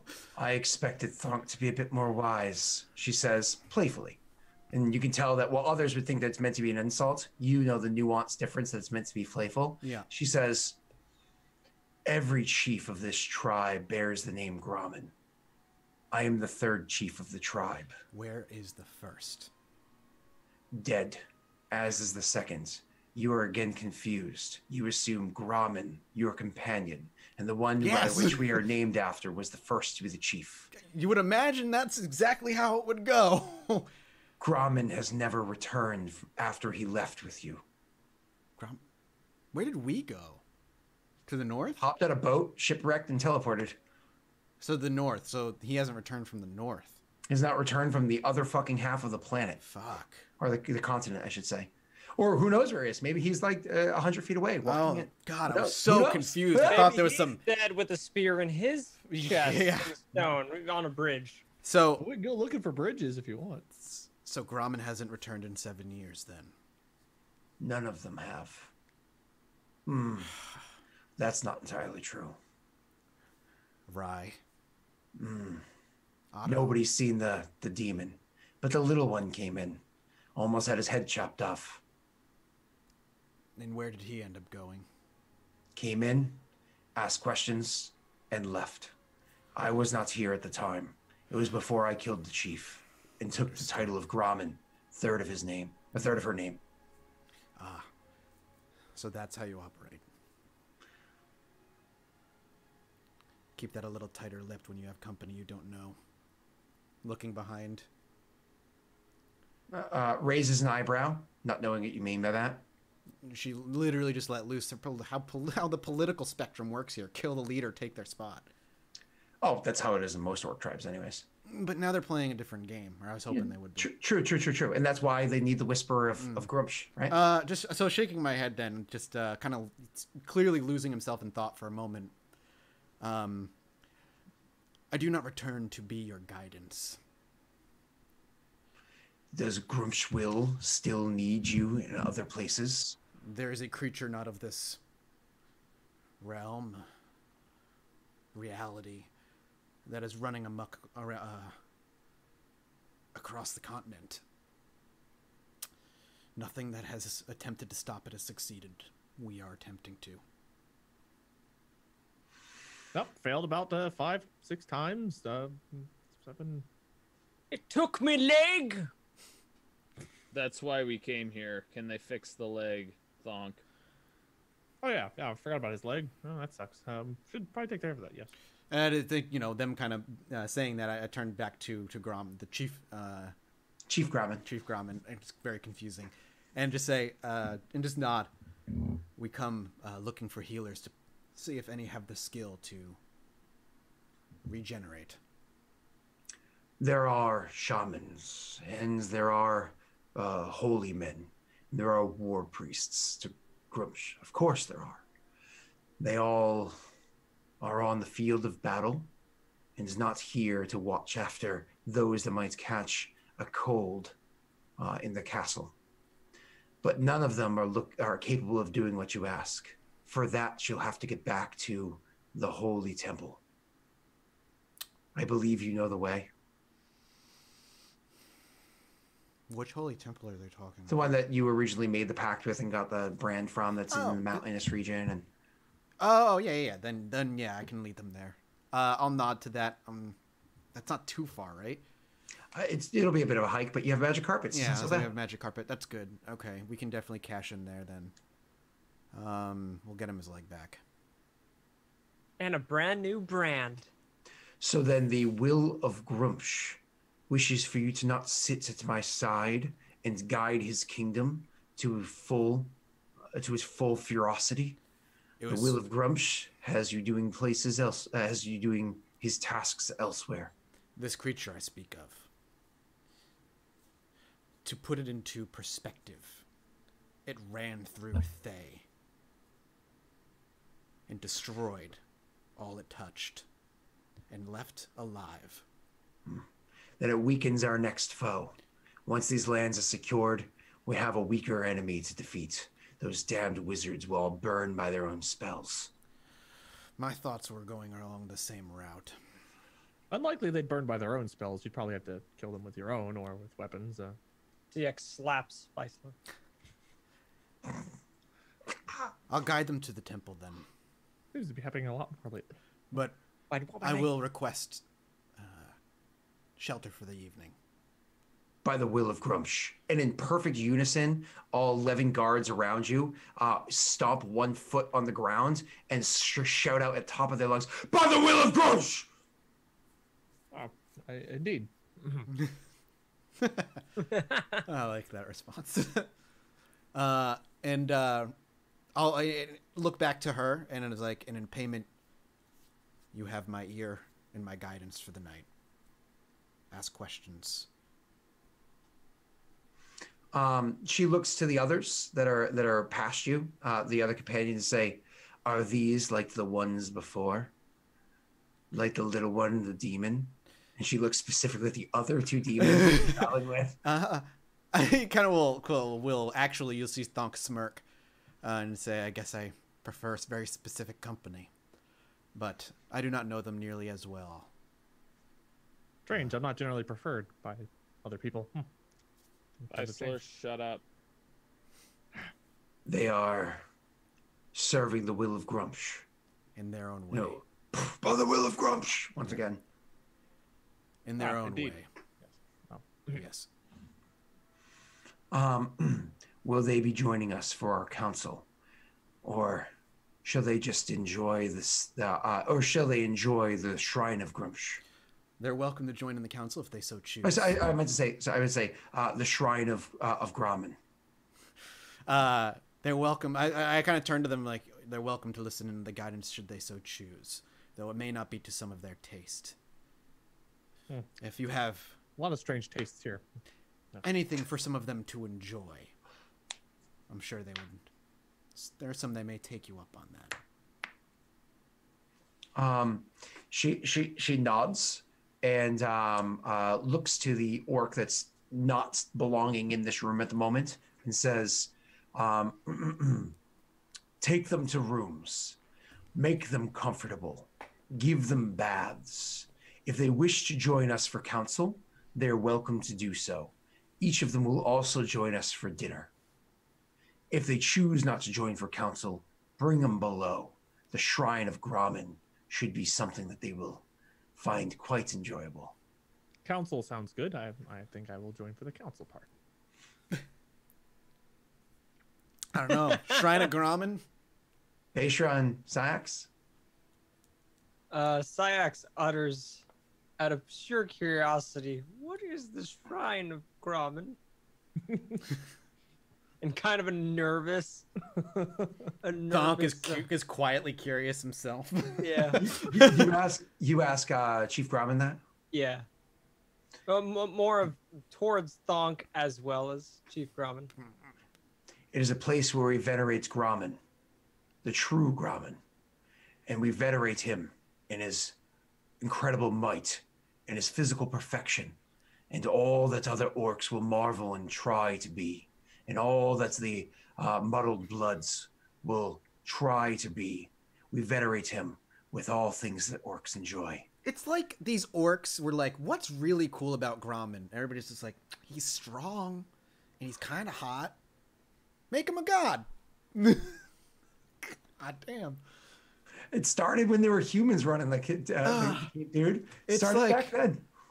Man, it's great, but not what I expected. Syax proclaims, How exactly do... Actually, like, before he exclaims that, I'm like, how exactly do you celebrate Grommen's... And there is a moment of hesitation before he says, perfection. She does lean into you, so this was meant to be quiet for the two of you to share the conversation. She says, "As my counsel, you have the right to enjoy the Shrine of Grommen with my company." Okay, I get it. You'll enjoy it. Go have a good time. He just nods and be like, CX, I think you would enjoy your time there.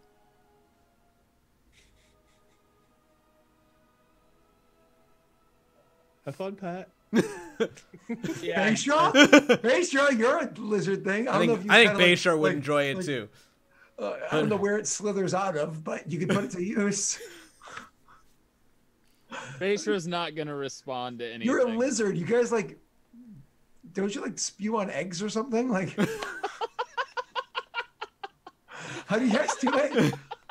I thought I went too far. Now I've got Lizard Tyler spewing on an egg in my mind. Kiwi. Beisra's just gonna not respond, and he's gonna end up doing whatever he sees fit later, but he does not feel fit to respond to anything. Cool. Well, Great. fantastic. All right. Well, shall we? So does Siax actually go to the Grommen Shrine? Yax is gonna say he's gonna think about it. Now? Well, first you guys are shown to rooms. These rooms, again, this whole keep was originally designed by humans, with work laborers, but was originally designed by humans. So it's actually a very well crafted thing. It's actually very comfortable. The rooms are large and comfortable. The beds are large and comfortable, and everything apart of them. And all the rooms are actually look really nice. Like you actually are given like guest rooms that are like, Oh my god! this is better than any room that you think. This whole setup is purely to get Vicelor his birthday bang. I was gonna say, yeah. Where's Trini going? What the fuck? That's it. All makes sense. I'm a man. Leave me alone. Where's So, Trini gonna be? I'll get to that in a second. They also, of course, do bring you to the bathing chamber, which there's one bathing chamber with several baths inside of it, and each of you can bathe at the same time, or so on and so forth. But it's actually funny. They actually immediately assume that Trini and Siax are man and wife, and so they immediately assume that the two of them are in the same room together. Go enjoy that shrine. And it's one of those things where she honestly is okay with it. She's like, "Yeah, we'll do the same room together. That's okay, right, CX?" Looks at Trini, high fives. They were good with it. Let's spew on some The eggs. husband and wife high five Oh that my we all know God. and love. Was that a tie five? High five? High five, yeah. Yeah, Pat. With the tails. Oh yes, yes. Oh, sorry. All right, cool. So you guys make your way. You each are able to bathe. You get your clothing washed for you, and so on and so forth. You're there for a few hours, and you can join in council, or you can go and enjoy the room below. Does anybody choose to go enjoy Grommen Shrine? Oh, they Pat and his new wife should definitely enjoy it. That's not his wife. She's just sticking was her gonna- head. No, it's fine. Yeah, no, I I was should- gonna try to woo her to go and find you and drag you down there. Nope, Use I'm going charm, to the use council charm, meeting. use charm. I've used charm already. I need a long rest. Yeah, well, you go get your long rest. I'm going to go to the council. Can I technically charm Wade or no? Oh, yeah. Technically, yeah. Actually, yeah. You technically do. You have to have a long rest first. You're not gonna fucker. enjoy your birthday, Lay. I'll force you to enjoy it. Oh, No. well, you can't force him to do things, but you can coerce him into things. Coerce him into giving it a chance. Like, come on, just go on a date, dude. Just go, stop it. man. Just go on a date. Just Like, go I'm not play. saying you have to marry the chick. I'm just saying go on a date and give her a chance. And so you can I coerce have into more that. Sort of- wrinkles than you have hairs. Leave me alone. So does anybody go to the shrine? Hands up. Honestly, quick question. Shoot. I'm expecting it to be kind of like an orc brothel. If I'm More not like an mistaken. orc orgy. Yeah, I was gonna say orgy's probably An closer. orgy. too. Yeah. An orky. Whole lot of slobbery mess. That's so cute if you say orky. Yeah, I'm not going. CX, are you going? I want to know what's gonna happen at the council personally. Yep. Then nobody goes. Nobody enjoys. Okay, so nobody goes down to the shrine, which is fine. Trini could go. Oh yeah, no, that's totally fine. So before the others, Trini, does join the Trini council- go? Does Trini go? No. Can we So force before her to go? she's spending a room with him because she's afraid to be by herself. Fair. She's not a leveled character, you know. She doesn't have level 1 X, Y, or Z. She's a commoner, man, or an expert if you want to use old school terms. So, anyways, We should just kill her and take her carpet. That sounds weird, but I meant what I Oh said. my god, wait. We're out of control. We're veering. We're veering. so back down in the where it is that you have the council chambers. You want her carpet? When the others are led to their room, you were stuck there in the throne room with just you and her, and she actually says, "Shall we retire to private quarters so we can have a private conversation and wait of your friends?" And wait for I the. thought for that our was friends? downstairs. She said, "And wait for our friends." In wait of your friends, yeah. Sure. If she wants to chat. So she'll lead you to a private room, not her bedroom or anything like that, but definitely there's a private study that belonged to them beforehand. And so she brings you into the area where it's still filled with books, but not as full of books as it was beforehand. Instead, it's like about half filled with books that are who knows what they're about or what languages they're in. That doesn't really matter at the moment. But it's also filled with skins of great beasts that have clearly, like an owl bear's, completely perfectly skinned and preserved and hanging on a wall over here. And you see that of a dire lion, skinned and as a carpet on the ground inside here and whatnot. There are beautiful weapons of old school orc craft that most people encounter, as opposed to what you're seeing on these people's here, like hanging on walls, clearly of like chiefs to be venerated in the past and so on. But you also see on one wall, there's an area that's clearly that's like reserved for putting things up there. And all you see right now is two sets of tusks being like the orcish, like large teeth, two sets of tusks that are sitting up on this mostly blank area that's beset before it. I actually gesture over and just inquire why so empty and who those tusks belong to. It's kind of like the first thing you like really inquisitive on when you first get up to the area. And she says, "That's the most important area. Of course, you have a keen eye." She says, "Grumsh is in your ears. When you challenge the chief, you cannot just kill the chief to take his place. You must first take his voice. You rip the tusks from their still living mouth. And that way, even if you die on the battlefield, it is known their time is limited. They will then their place will be taken. Whoever it is that overthrows the chief and kills them places the tusks into the wall because their time has passed. But what they've done for the tribe should always be venerated. How it is they've pushed us forward should always be venerated. Grommen," she says, gesturing to the first one there. Chief Grommen, first of his name, and Chief Grommen, second of his name. I being Chief Grommen, third of her name. He just nods. They both lost the throne quickly.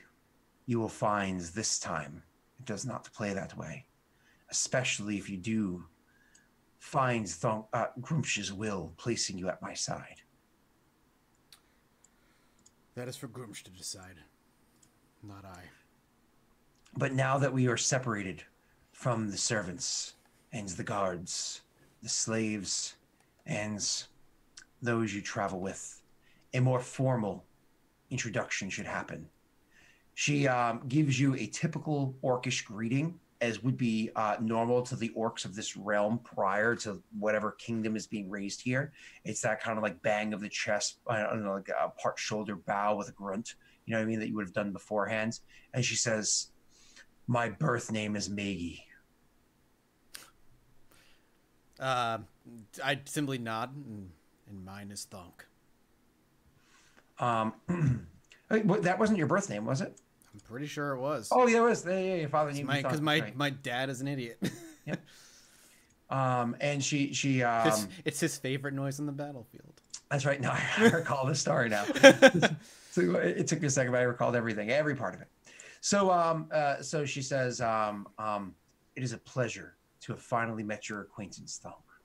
Now, there are many things that we need to speak of in council, but I believe you want to wait for your friends, because I believe that is how you work through the will of Grumsh." In this task, yes. "Then fill me in on the details." And she says, as she goes over and grabs, and you don't need to RP this. Yeah, exactly. As she goes over and grabs like a skin. Most people use wine skins made out of things like a pig's bladder and holds like a good amount of liquid. Clearly, this is made of like a bear's bladder, and it's much larger. And she grabs these massive mugs and starts filling it with a very high alcohol content beverage, and starts expecting you to drink with her and have words. And you kind of fill her in on not only the situation at hand, but she also starts to inquire of the travels that happen over. And are you open with her? I'm very open with what I did and my death and my subsequent return via Grumsh's will. Okay. And eventually, the others are well bathed and so on and so forth, and it is informed. One of the orcs comes in. The spot. There we go.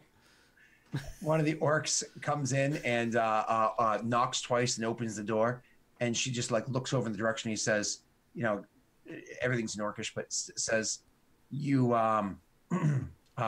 they are bathed and prepared." She says, "Ends the meal? Feast is prepared, Chief.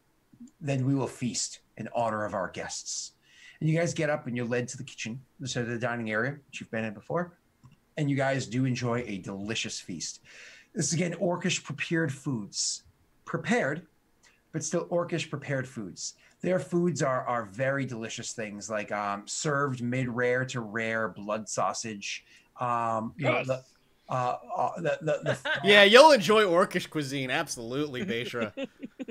The flanks of things like owlbear being, cooked blackens, but blackens being, of course, charred on the outside with heavy, high spice seasonings, but like raw on the inside. Like all these like amazing things that Beishra is like loving it, and Thonk is loving it. And both of you guys are like sinking in, enjoying every part of it. As for Syaxons and what's her name, Trini, actually they don't mind it either. They're Titans, you know what I mean? Syax wouldn't be used to it, but he would be savoring all of it. Yep. This is meals. a different cuisine, and maybe not everything's to your liking, but certainly not so bad. And Vicelor tastes funky things all the time, but in the matter of science and understanding. But eating raw congealed blood pouring out of the intestines of something that wasn't fully cooked, it doesn't really sit well on the stomach of a half elf. So, You want me to cook it well done for you, Vicelor? You want to be murdered? Delicious. Do you have prestidigitation, Vicelor? Actually, yeah. There you go. You can actually just go just quietly like bing, and now it tastes like what you want it to taste like. Probably Yep. would. Cool. Magic. Tastes like the No extra cooking or anything like that? Good. Then tomorrow you're also going to make a Constitution save. So you guys are eventually finish your meal, and again, almost all of you find it delectable to one degree or another. And even the dessert is a really, really good dessert. The dessert is actually kind of funny. So it's a sweet and spicy. So it has like a mild amount of spice with a lot of sweetness thrown into. It's a reduced and then recongealed, almost like a jelly, but it's actually the fat of a few different animals. So it's almost like you're eating like Jello, but like literally fat of animals is what you're eating, and it has this like unique flavor to it. It like goops down your throat as you're eating it. But again, Vicelor being like, everybody else can enjoy it very, very. The floaty dust tasted better than this. The leather Sugary. carpet tasted better than this.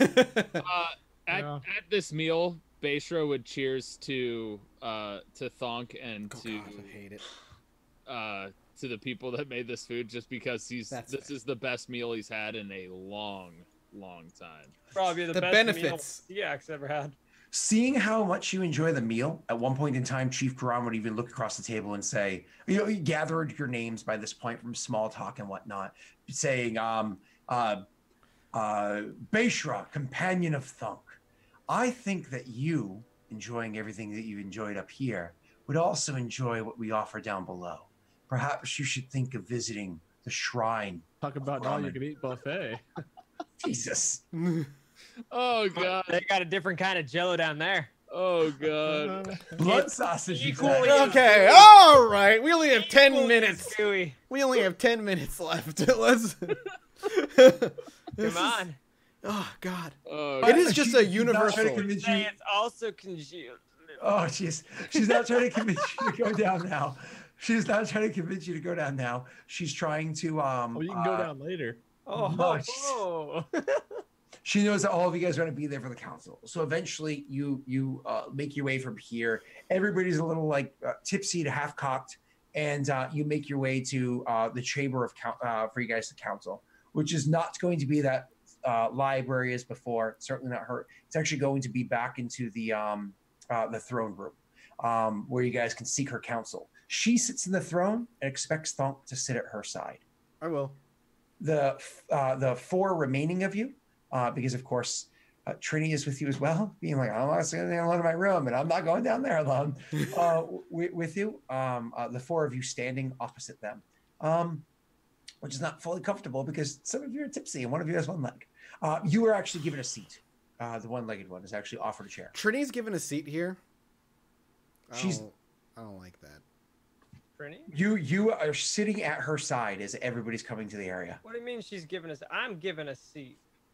No, no, Wait, yeah, but you mean share her presence as well? yeah, I don't. Oh, will- that Trini is here. I will actually lean forward and in a quiet voice. This is very weird. Kill her. No, just be like, Trini is not welcome. She should remain in her room. She looks to each of the guards that are furthest down the chamber, and then looks to Trini. And each of the guards, kind of like as she looks at them, looks back at her, and then they come walking down, and they stand on either side of Trini and don't say a word. It's just a very obvious, "You're coming with us." And she's like, "Okay," and like clearly looks frightened as she walks on in between the two of them and is guided to her room. Eventually, those guards return, but that doesn't matter. Once she vacates the chamber and the door is shut, she then turns to you guys and says, "And let the council begin." Now I'm worried. A manner of... Sate my curiosity. How many people know of the inner workings of this keep beyond those who reside here? Depends on what it is that you mean by that question. Who have seen what we've seen. Quite directly. I mean it as such. Not a single enemy has stepped foot through that door, referring to the one across the way, though many have entered the courtyard.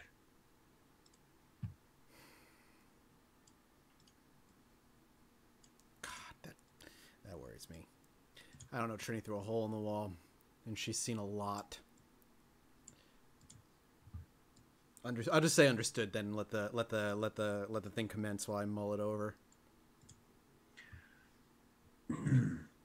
I have been filled in while each of you was bathing. Clearly, Thunk hasn't bathed yet. No. I have been filled in while each of you was bathing, and each of you was finding your comforts on the details of what has transpired to the south of here. There is a beast of sorts, well known in magics. I have to give you unfortunate news. We do not practice magic here. It is a law of the realm. We have the shamans, we have the soothsayers, we have the war priests, and the war chanters. But we do not have wizards. We do not have sorcerers. We do not have witches. We do not have warlocks. We do not have any of that welcome in our presence. That may be for the best. It seems that magics do not particularly work well on this creature. Nor does physical attacks. That's the problem. Finding a common weakness. Except one. One attack worked. Like gesture to his ear. But I'm not even sure which one that was. But something did it. Yes.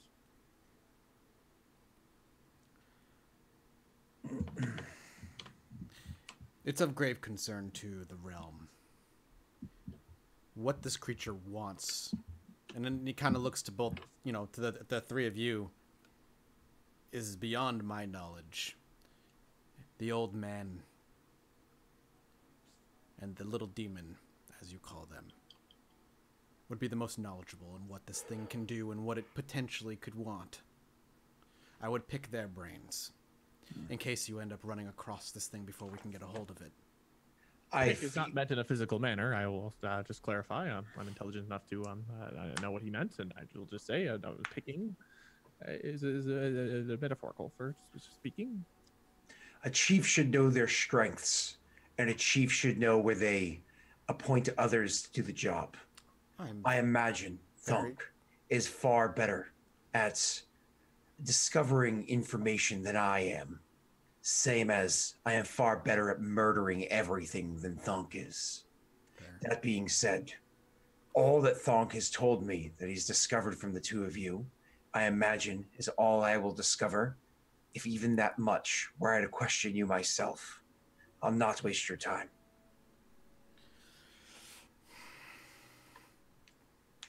Okay. Well, the only plan I have for this particular meeting is to basically give her the rundown on what we know of the creature, where already it did that up. Before. Yep. I want to ask her about Ashram. I want to know what his activities have been, and let her know that we ran into some of them in the mountains and they've been dispatched. I'm surprised he's still around. Ashram, he's but a thorn in the side like a twisting pike. Somehow he always seems to manage a ragtag group of bandits to attack our realm. They are highwaymen on the roads where proper trade can be done. They are thieves that steal stores in the night, and arrows that fly into windows where sleeping babes lie. Ashram is a bastard of a child that should have died in the wars, survived because of his cunning and his lack of morality. And I will enjoy pulling his tongue from his mouth and eating it as he watches when I finally get my hands on his wiry little neck. We do not know where he is, but we do know the location of a few of his camps. We lay torture to his men and his women and the youths that serve under him for two reasons. One, perhaps information of value might actually come from the torture, but also so the screams can be heard well into the night for the spies that find their ways onto our lands, and the information of the suffering that is brought to his people because of his unwillingness to die for his people. We do not need this war to wage longer, and there is a place for them in our realm, same as there was for us and theirs. But not until he is done, and not until the war is won. Thonk nods, very impressed the whole while. The tactics they're using, this is a nice turn for them. Phaestra's finally going to chime in and ask, what role is that? They will be free folk to a degree, but they will be allowed to own their own homes should they build them and pay their taxes. They will be able to raise their own livestock, have their families.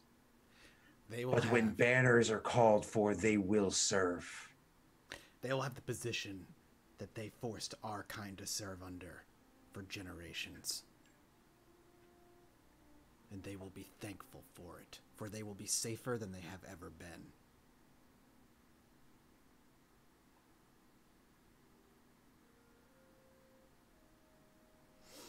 Bracer will just nod in acknowledgement and not say anything else.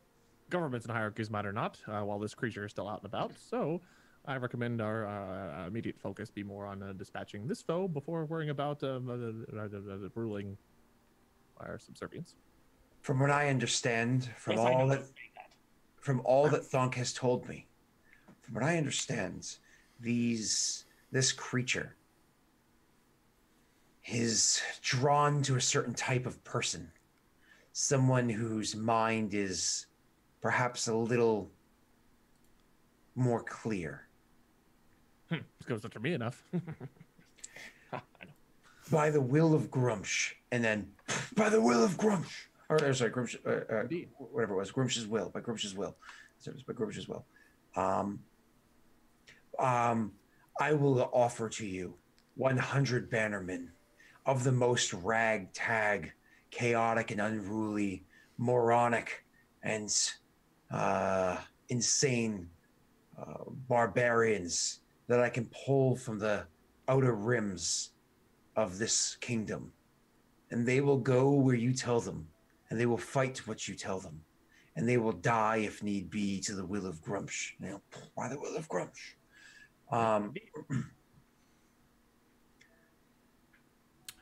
I don't really need them to go anywhere specifically. I will let her know how badly Thay was hit. Syax will chime in and ask, out of curiosity, do you have any mage type of books, spellcasting? You mentioned before there was no spellcaster magic users here, but surely there has to be some kind of books, knowledge that could be procured. In fact, there were. Sorry, go ahead.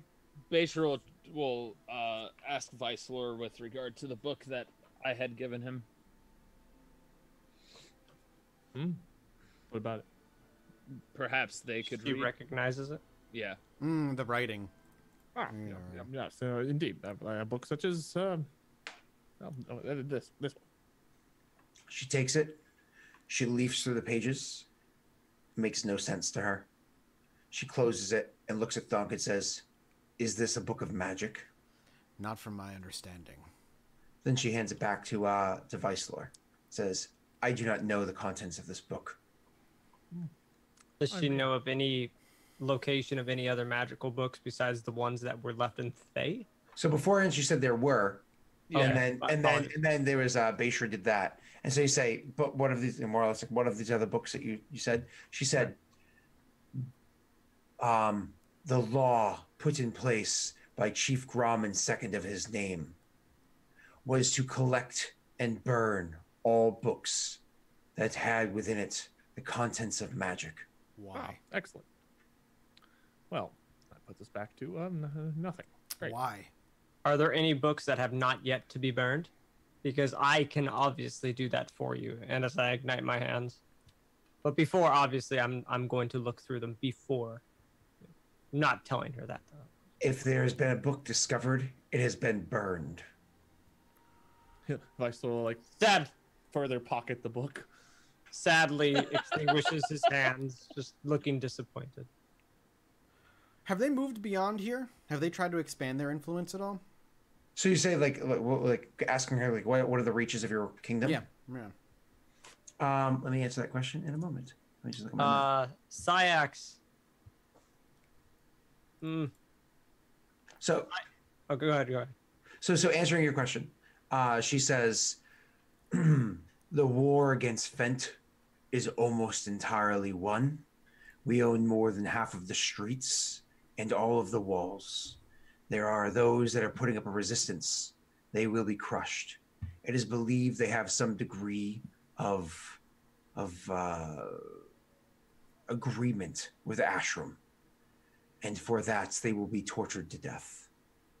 We have an understanding with the lords of Telflam. We do not fight them. They do not fight us. And proper trade has begun. Fasant was the first to fall. Oh, taking that city back. The way that we groveled in those streets. Eating literally dead rats because I couldn't find living ones in those gutters. I was there. The day that we took Fasant. I swung my axe. I killed more than I can even recall. And I do not recall most of that day. It was fury, rage, blood, screams. It was joyful, and all in the name of Grumsh. Fasant is ours. The caves on this reach of Thesk, of the mountains that bear the name of Thesk, the orcs that live there have sworn allegiance. If not full allegiance, then have treaties to what degree that they understand. I believe that some number of Ashram's men have taken to the mountains, maybe even taken some of their old caves. We haven't found proof of it yet, but there's scouts searching through there as we speak. Woods. We've taken to the border of the woods, this side of the river, stretching somewhat to the east. We've taken that and have begun taking the trees from the woods. The half-elves there don't like it. We cut them down. We cut down the trees as well and use that to construct our own homes. There's a town halfway between Fent and Fasant that we're using as almost as a stronghold, a proper place to set the armies, to guard both those places. We will regather our troops once Fent is fully destroyed. We will rename each of those cities properly. We've thought of some fun names. Perhaps you would like them as well. But in the meantime, once they are fully secured, then we will gather our troops even further. Press to the north, press to the east, press to the south. And we're hoping within 10 years' time to have enough that serve under our banner to even approach Telflam and take that damn city from those damned thieves, and to make them serve us as all others will, in the name of Grumsh, as Grumsh wills it. As Grumsh wills it. Yeah, indeed. All right. Beyond that, I mean, that's really impressive, obviously. But I will only base, at this point, we just need to get to the temple to get his leg back. So the point I wanted to give her my ear is if she had any questions or anything, basically give her advice, and if she has any question about inner workings or worship or whatnot, that kind of thing. I just didn't want Trini here for it because that's not for her ears to have. God knows what she would do with that information when she's done traveling us around. She could sell that shit for a high price. So you're actually giving legitimate counsel? Yes, on that's the plan. Like that, my payment for her keeping us tonight is to give her legitimate counsel. Mm-hmm. Yep. And so she will, you guys will actually work in unison and give counsel, and the others can, of course, aid in the things that they're good at. And that means even Bashram is actually good as well. So one of the first important bits of information that you guys are able to offer is we were actually attacked by Ashram's men on the mountains, and we can even tell you about where that was. And Bashram himself is good at noting lands and traveling through them and stuff like that. And Bashram even knows how to properly get in contact with leaders if you're looking to speak to the Shadow Lords of Telflam and whatnot. Can even give some guidance in those areas. When it comes to ways of, when it comes to military tactics and whatnot, you actually find out that both Syaxons and what's his name there? Vicelor are I just didn't want to say the stupid name. I've seen how many of them fail and how many of them mostly fail. But both of them actually have a decent amount of insight to what they can do for that sort of a thing. Utilizing, of course, magic is where their strongest forte is, but there is magic at the fingertips of this chief, just not arcane magics, only divine magics given specifically by Grosh. One of the things that you discover is that they are very strict on what is considered heresy and what isn't considered heresy. And anybody who's marked as heresy is almost immediately executed unless by some length or measure they have, on the spot, they can prove that what they're being accused of heresy for is not in fact heresy. Maybe you like that idea, or maybe you're like, no, they should be properly tried in a day's time or something like that, or whatever you offer. But you do offer counsel and whatever. She does suggest one last time, instead of taking to the chambers upstairs, you can take to the chambers down below if anybody chooses to find their way there. But eventually you guys do find your way to bed. I imagine nobody goes down. I can't see Thonk worshipping Grommen. Well, it's titled the Shrine of Grommen, but who knows what it is, right? Yeah. So you go down there. So, but she takes your counsel and takes it to heart. One of the things that you discover is that the first chief of this region was extremely warlike, pure barbarian, and just like any other horde leader that you would have imagined beforehand, but respected enough that he could actually unite tribes under him. The second leader was actually very superstitious and paranoid against magics and the like, and initiated the burning of all magics and the killing of any orcs that used arcane magics and stuff like that to bring kind of a religious unity and blah, blah, blah, blah, blah. And so they all kind of work together that way and pull together even stronger. And she is also a barbarian in her own right, but as you can tell, well-spoken. Yep. And so she's the one that's carving together a true government. You know what I mean? Mm-hmm. But that doesn't matter any more than what we've already discussed. You guys are given the rest for the evening, and she says that you have to take with you 100 men, each of them being chaotic of mind. But we're gonna be flying on a carpet, so I would. She's giving you 100 men to fight this war against this creature. Or to make your own Shrine of Grommen. Syax wanted to. I don't know. When I say men, is men and women. Let's not say it's right. No, Syax wants Shrine of Grommen. to poach the note of maybe just we could head back to Thay with and 100 men won't storm be that enough. library. I don't know how. No, I don't think 100. I don't think 100 men will be enough against As Thay a and wizards. distraction. I know. What are we gonna do? 100 men. That the creature will eat right through all of them. Well, Yeah. the creature literally eats through anybody of neutral alignment. She's more or less saying, hey, I got a bunch of chaotic evil fuckers for you. That's true. So, mechanically. If we want to take that library, and we want to use the 100 men on the I library. wanted to bring up that I knew were a great deal of magic books were stored, Yeah. and tried to, but I don't know what kind of alignment Thay has. My Lawful evil. yeah. So I'm down. Like, if we want to throw 100 men at this library and to get in, I'm sure it'll work. Let's cash in on those 100 men on the way back after your leg is fixed. So let's. Yeah, no, I totally agree. Okay. Leg first, so that we don't. Yeah, I don't slow us So down. then, I'll tell Chief Grumman we will return in X number of days' time once we've taken care of the injury, and then to have the men ready upon our return. It will take some time to get them all here anyways. I do not want to send those that can be devoured as you described. I want to grab the largest morons and the biggest trouble starters that I can get my hands on. You will have a mess, and you will rejoice in that mess in the name of Grumsh.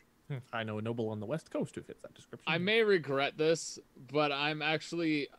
Bayshore would be highly curious after seeing the torture and everything else to see what the hell this shrine is, and it's driving me nuts that you keep bringing it up. Oh, do you want to know? Styax, That'll be the perfect scene to close this episode out on. Styax, ask, hey, Beshra, since we're heading to bed, you want to go see what this shrine's all about? Let's use our stealth. Yes! That's what I was thinking I was using.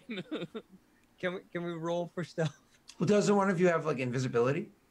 I do. Yeah. Oh, Oh. wait. Vice Lord, you want to make me invisible, please? Does he? You come knock on his door like, can you make me invisible? Come and knock on my door. Yeah. You can cast invisibility on both of you guys.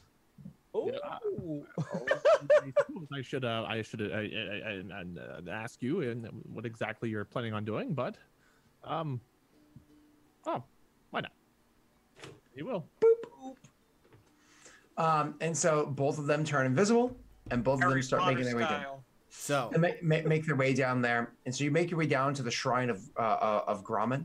When you open up the door that's down there and go inside, this very large chamber, the first chamber that you get into, looks like the inside of a huge orcish tavern. There's a whole bunch of people down there. There's huge like paintings to Grommen that are down there. These ones being much newer and not anywhere near as styled clearly of orc artists down here, but you can tell that it's Grommen depictions down there that you see. And you see all of them down there like drinking, and they're singing in Orcish and singing songs, which you guys perfectly understand. So singing songs down there that you perfectly understand, and they're drinking and swigging from their mugs and laughing and cheering, and there's lots of that going on in this room, and it's like lots of cheerfulness and whatnot. But you guys are able to like slip through the room and go into another chamber, and in another chamber you actually see there's literally a whole bunch of orcs, almost like we're talking Fight Club style, just beating the shit out of it. It's like going to town and going to ham. And another one Fight Club. kind of like MMA, like grabbing and doing these like leg locks and these like dropping elbows, and there's clearly like an order to it, but at the same time just seems like chaos, like nasty old school cage fighting, like Ooh. really bad stuff. And they just go into town and beating the hell out of each other. Then over another area, you can just hear it and smell it before you get there, and you know exactly what's going on in that chamber. Oh gosh. And that's Other going kind on of there. Fight Club. And it's literally one of those things where anything that you can imagine an orc enjoys, including another room where this is the smallest room, and the one where up until this point you guys are like, I've liked this. I've liked every part of this. And probably the first thing here that actually doesn't properly venerate the real Grommen. But there's actually a small chamber down here where you can select someone to torture. And again, it's supposed to be a shrine where you can That's where we enjoy- find Thonk. yeah. Are they torturing? I'm guessing they're captives as opposed to other orcs, or Correct. They're captives. Okay. Yeah. But again, that's the first thing that, for those that know who Grommen is, that it's called the Shrine of Grommen. It's meant to be a shrine of all things, and like the perfect shrine for all things that orcs enjoy. It's just most people here have never met Grommen and know anything about Grommen ever. They just know how he was venerated, and so as like the perfect orc. You know what I mean? Yeah. Grommen, if Grommen ever showed up here, a lot of this would stop. It's funny because Grommen's actually a half orc, but still venerated as like the perfect orc. Mm-hmm. You know what I mean? are we able to become uninvisible at will, or do we have to go get Vice Lord? It only lasts for an hour and then it kind of goes away anyways. Okay. You just sit there and listen at the door of some of the Fight Clubs. Technically No. speaking, if you attack somebody, it goes away. So if you slap your buddy in the face, it goes away. I mean, Where are you?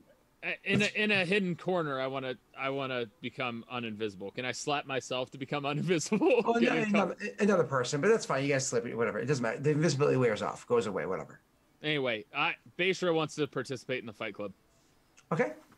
And you go down there, and there's like a raised eyebrow at first. Can I bet some of your gold? Can I slide a gold piece from Peso to bet for?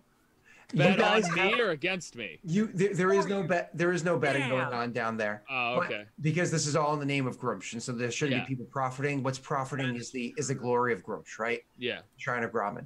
And so you guys have your fun down there, and you literally watch Bayshore like bite a guy, like. I thought he went to the other fight club. Hey, he might be doing the same thing if he did. That's true. Hey. And with the two of them staying up too late, probably drinking too much, and having all sorts of fluid fun, why don't we bring this session to an end? And fluid fun. Scott, why don't you take the helm and guide us out of here? All right. Wade, what's your name? Who are you? Man, spoiler alert. I'm Wade. Damn it! I knew Scott ruined the ending. Fuck. I'm Wade, Lord Minion 777 on YouTube, Minion 777 on Twitch. I'm here every Wednesday, every other Thursday, including tomorrow, right? We're back here tomorrow. Yeah, we're back here tomorrow. Mm-hmm. And I at least have confirmation that we will have another member of the Dark Sun, probably tomorrow, but 2 weeks from now. We'll have at least one more member. I have a convention exactly 1 month from today now on the East Coast, May 18th here in Cincinnati, called Pivot. Right now it's starting off as an amateur kind of esports convention. We're hoping this is a preview event happening this year. Next year, we're hoping to have like a full-scale convention at a theme park called Kings Island, owned by Cedar Point, which also owns, I think, 12 other parks. So eventually, if it does well, we might expand and actually have a theme park gaming convention revolving around esports, and then also having people like Mark's going to be there. Markiplier, MySkirm, Pat's going to be there. Hope Tyler might be able to be there. I don't know yet. Tyler and I have to talk about it. There's a lot going on in life, but getting a whole lot of people here, hoping to have a good time. So if you guys can make it, there is an admission fee because we can't get you into a theme park for free, but the convention itself isn't charging anything. And I'll shut up now because that's probably a long enough goodbye. And for the record, Kings Island owned by Cedar Fair, which makes some of the best roller coasters in the entire world. Yep, like Cedar Point is And there's going to be a Pokemon Go contest. Well, then there you go. Okay, that was my 2 cents. Like a silent, like. Okay, there you go. And Pat, who are you? I'm Patrick Static here every Wednesday. Syax. You can find me on Patrick Static on Twitch, on Twitter, on YouTube, everything. Just don't spell it with the I in Patrick. I've been playing a lot of Risk of Rain 2. I hear it's great. And having a crap ton of fun of that. I'm horribly, horribly addicted. But yeah, you guys should make sure you keep watching all the fun stuff. Yeah, if you ever want to play Mathis, we should play. I haven't even tried. I haven't had time to even touch it yet. Oh, it's fun. I've heard it's great. I really have. I've heard it's an amazing, which is awesome because Risk of Rain 1 was such a special hit when it happened. Yeah. Dope. Tyler, what about you, homie? My name's Tyler, which is what I'm mostly known by, but all across social media and everything else, I'm Apocalypto_12. You can go to twitch.tv/Apocalypto_12 to see my streams and the stuff I'm doing there. Haven't been there recently, had some life stuff coming up, but hopefully we'll be coming back around with doing some really cool stuff here in the near future. You can definitely also find me at youtube.com/Apocalypto12, no underscore there. And get to hang out, play games, and just enjoy my friends' company, and love doing D&D stuff with Scott and Mike here. We love having you, dude. It's a lot of fun. Yeah, absolutely.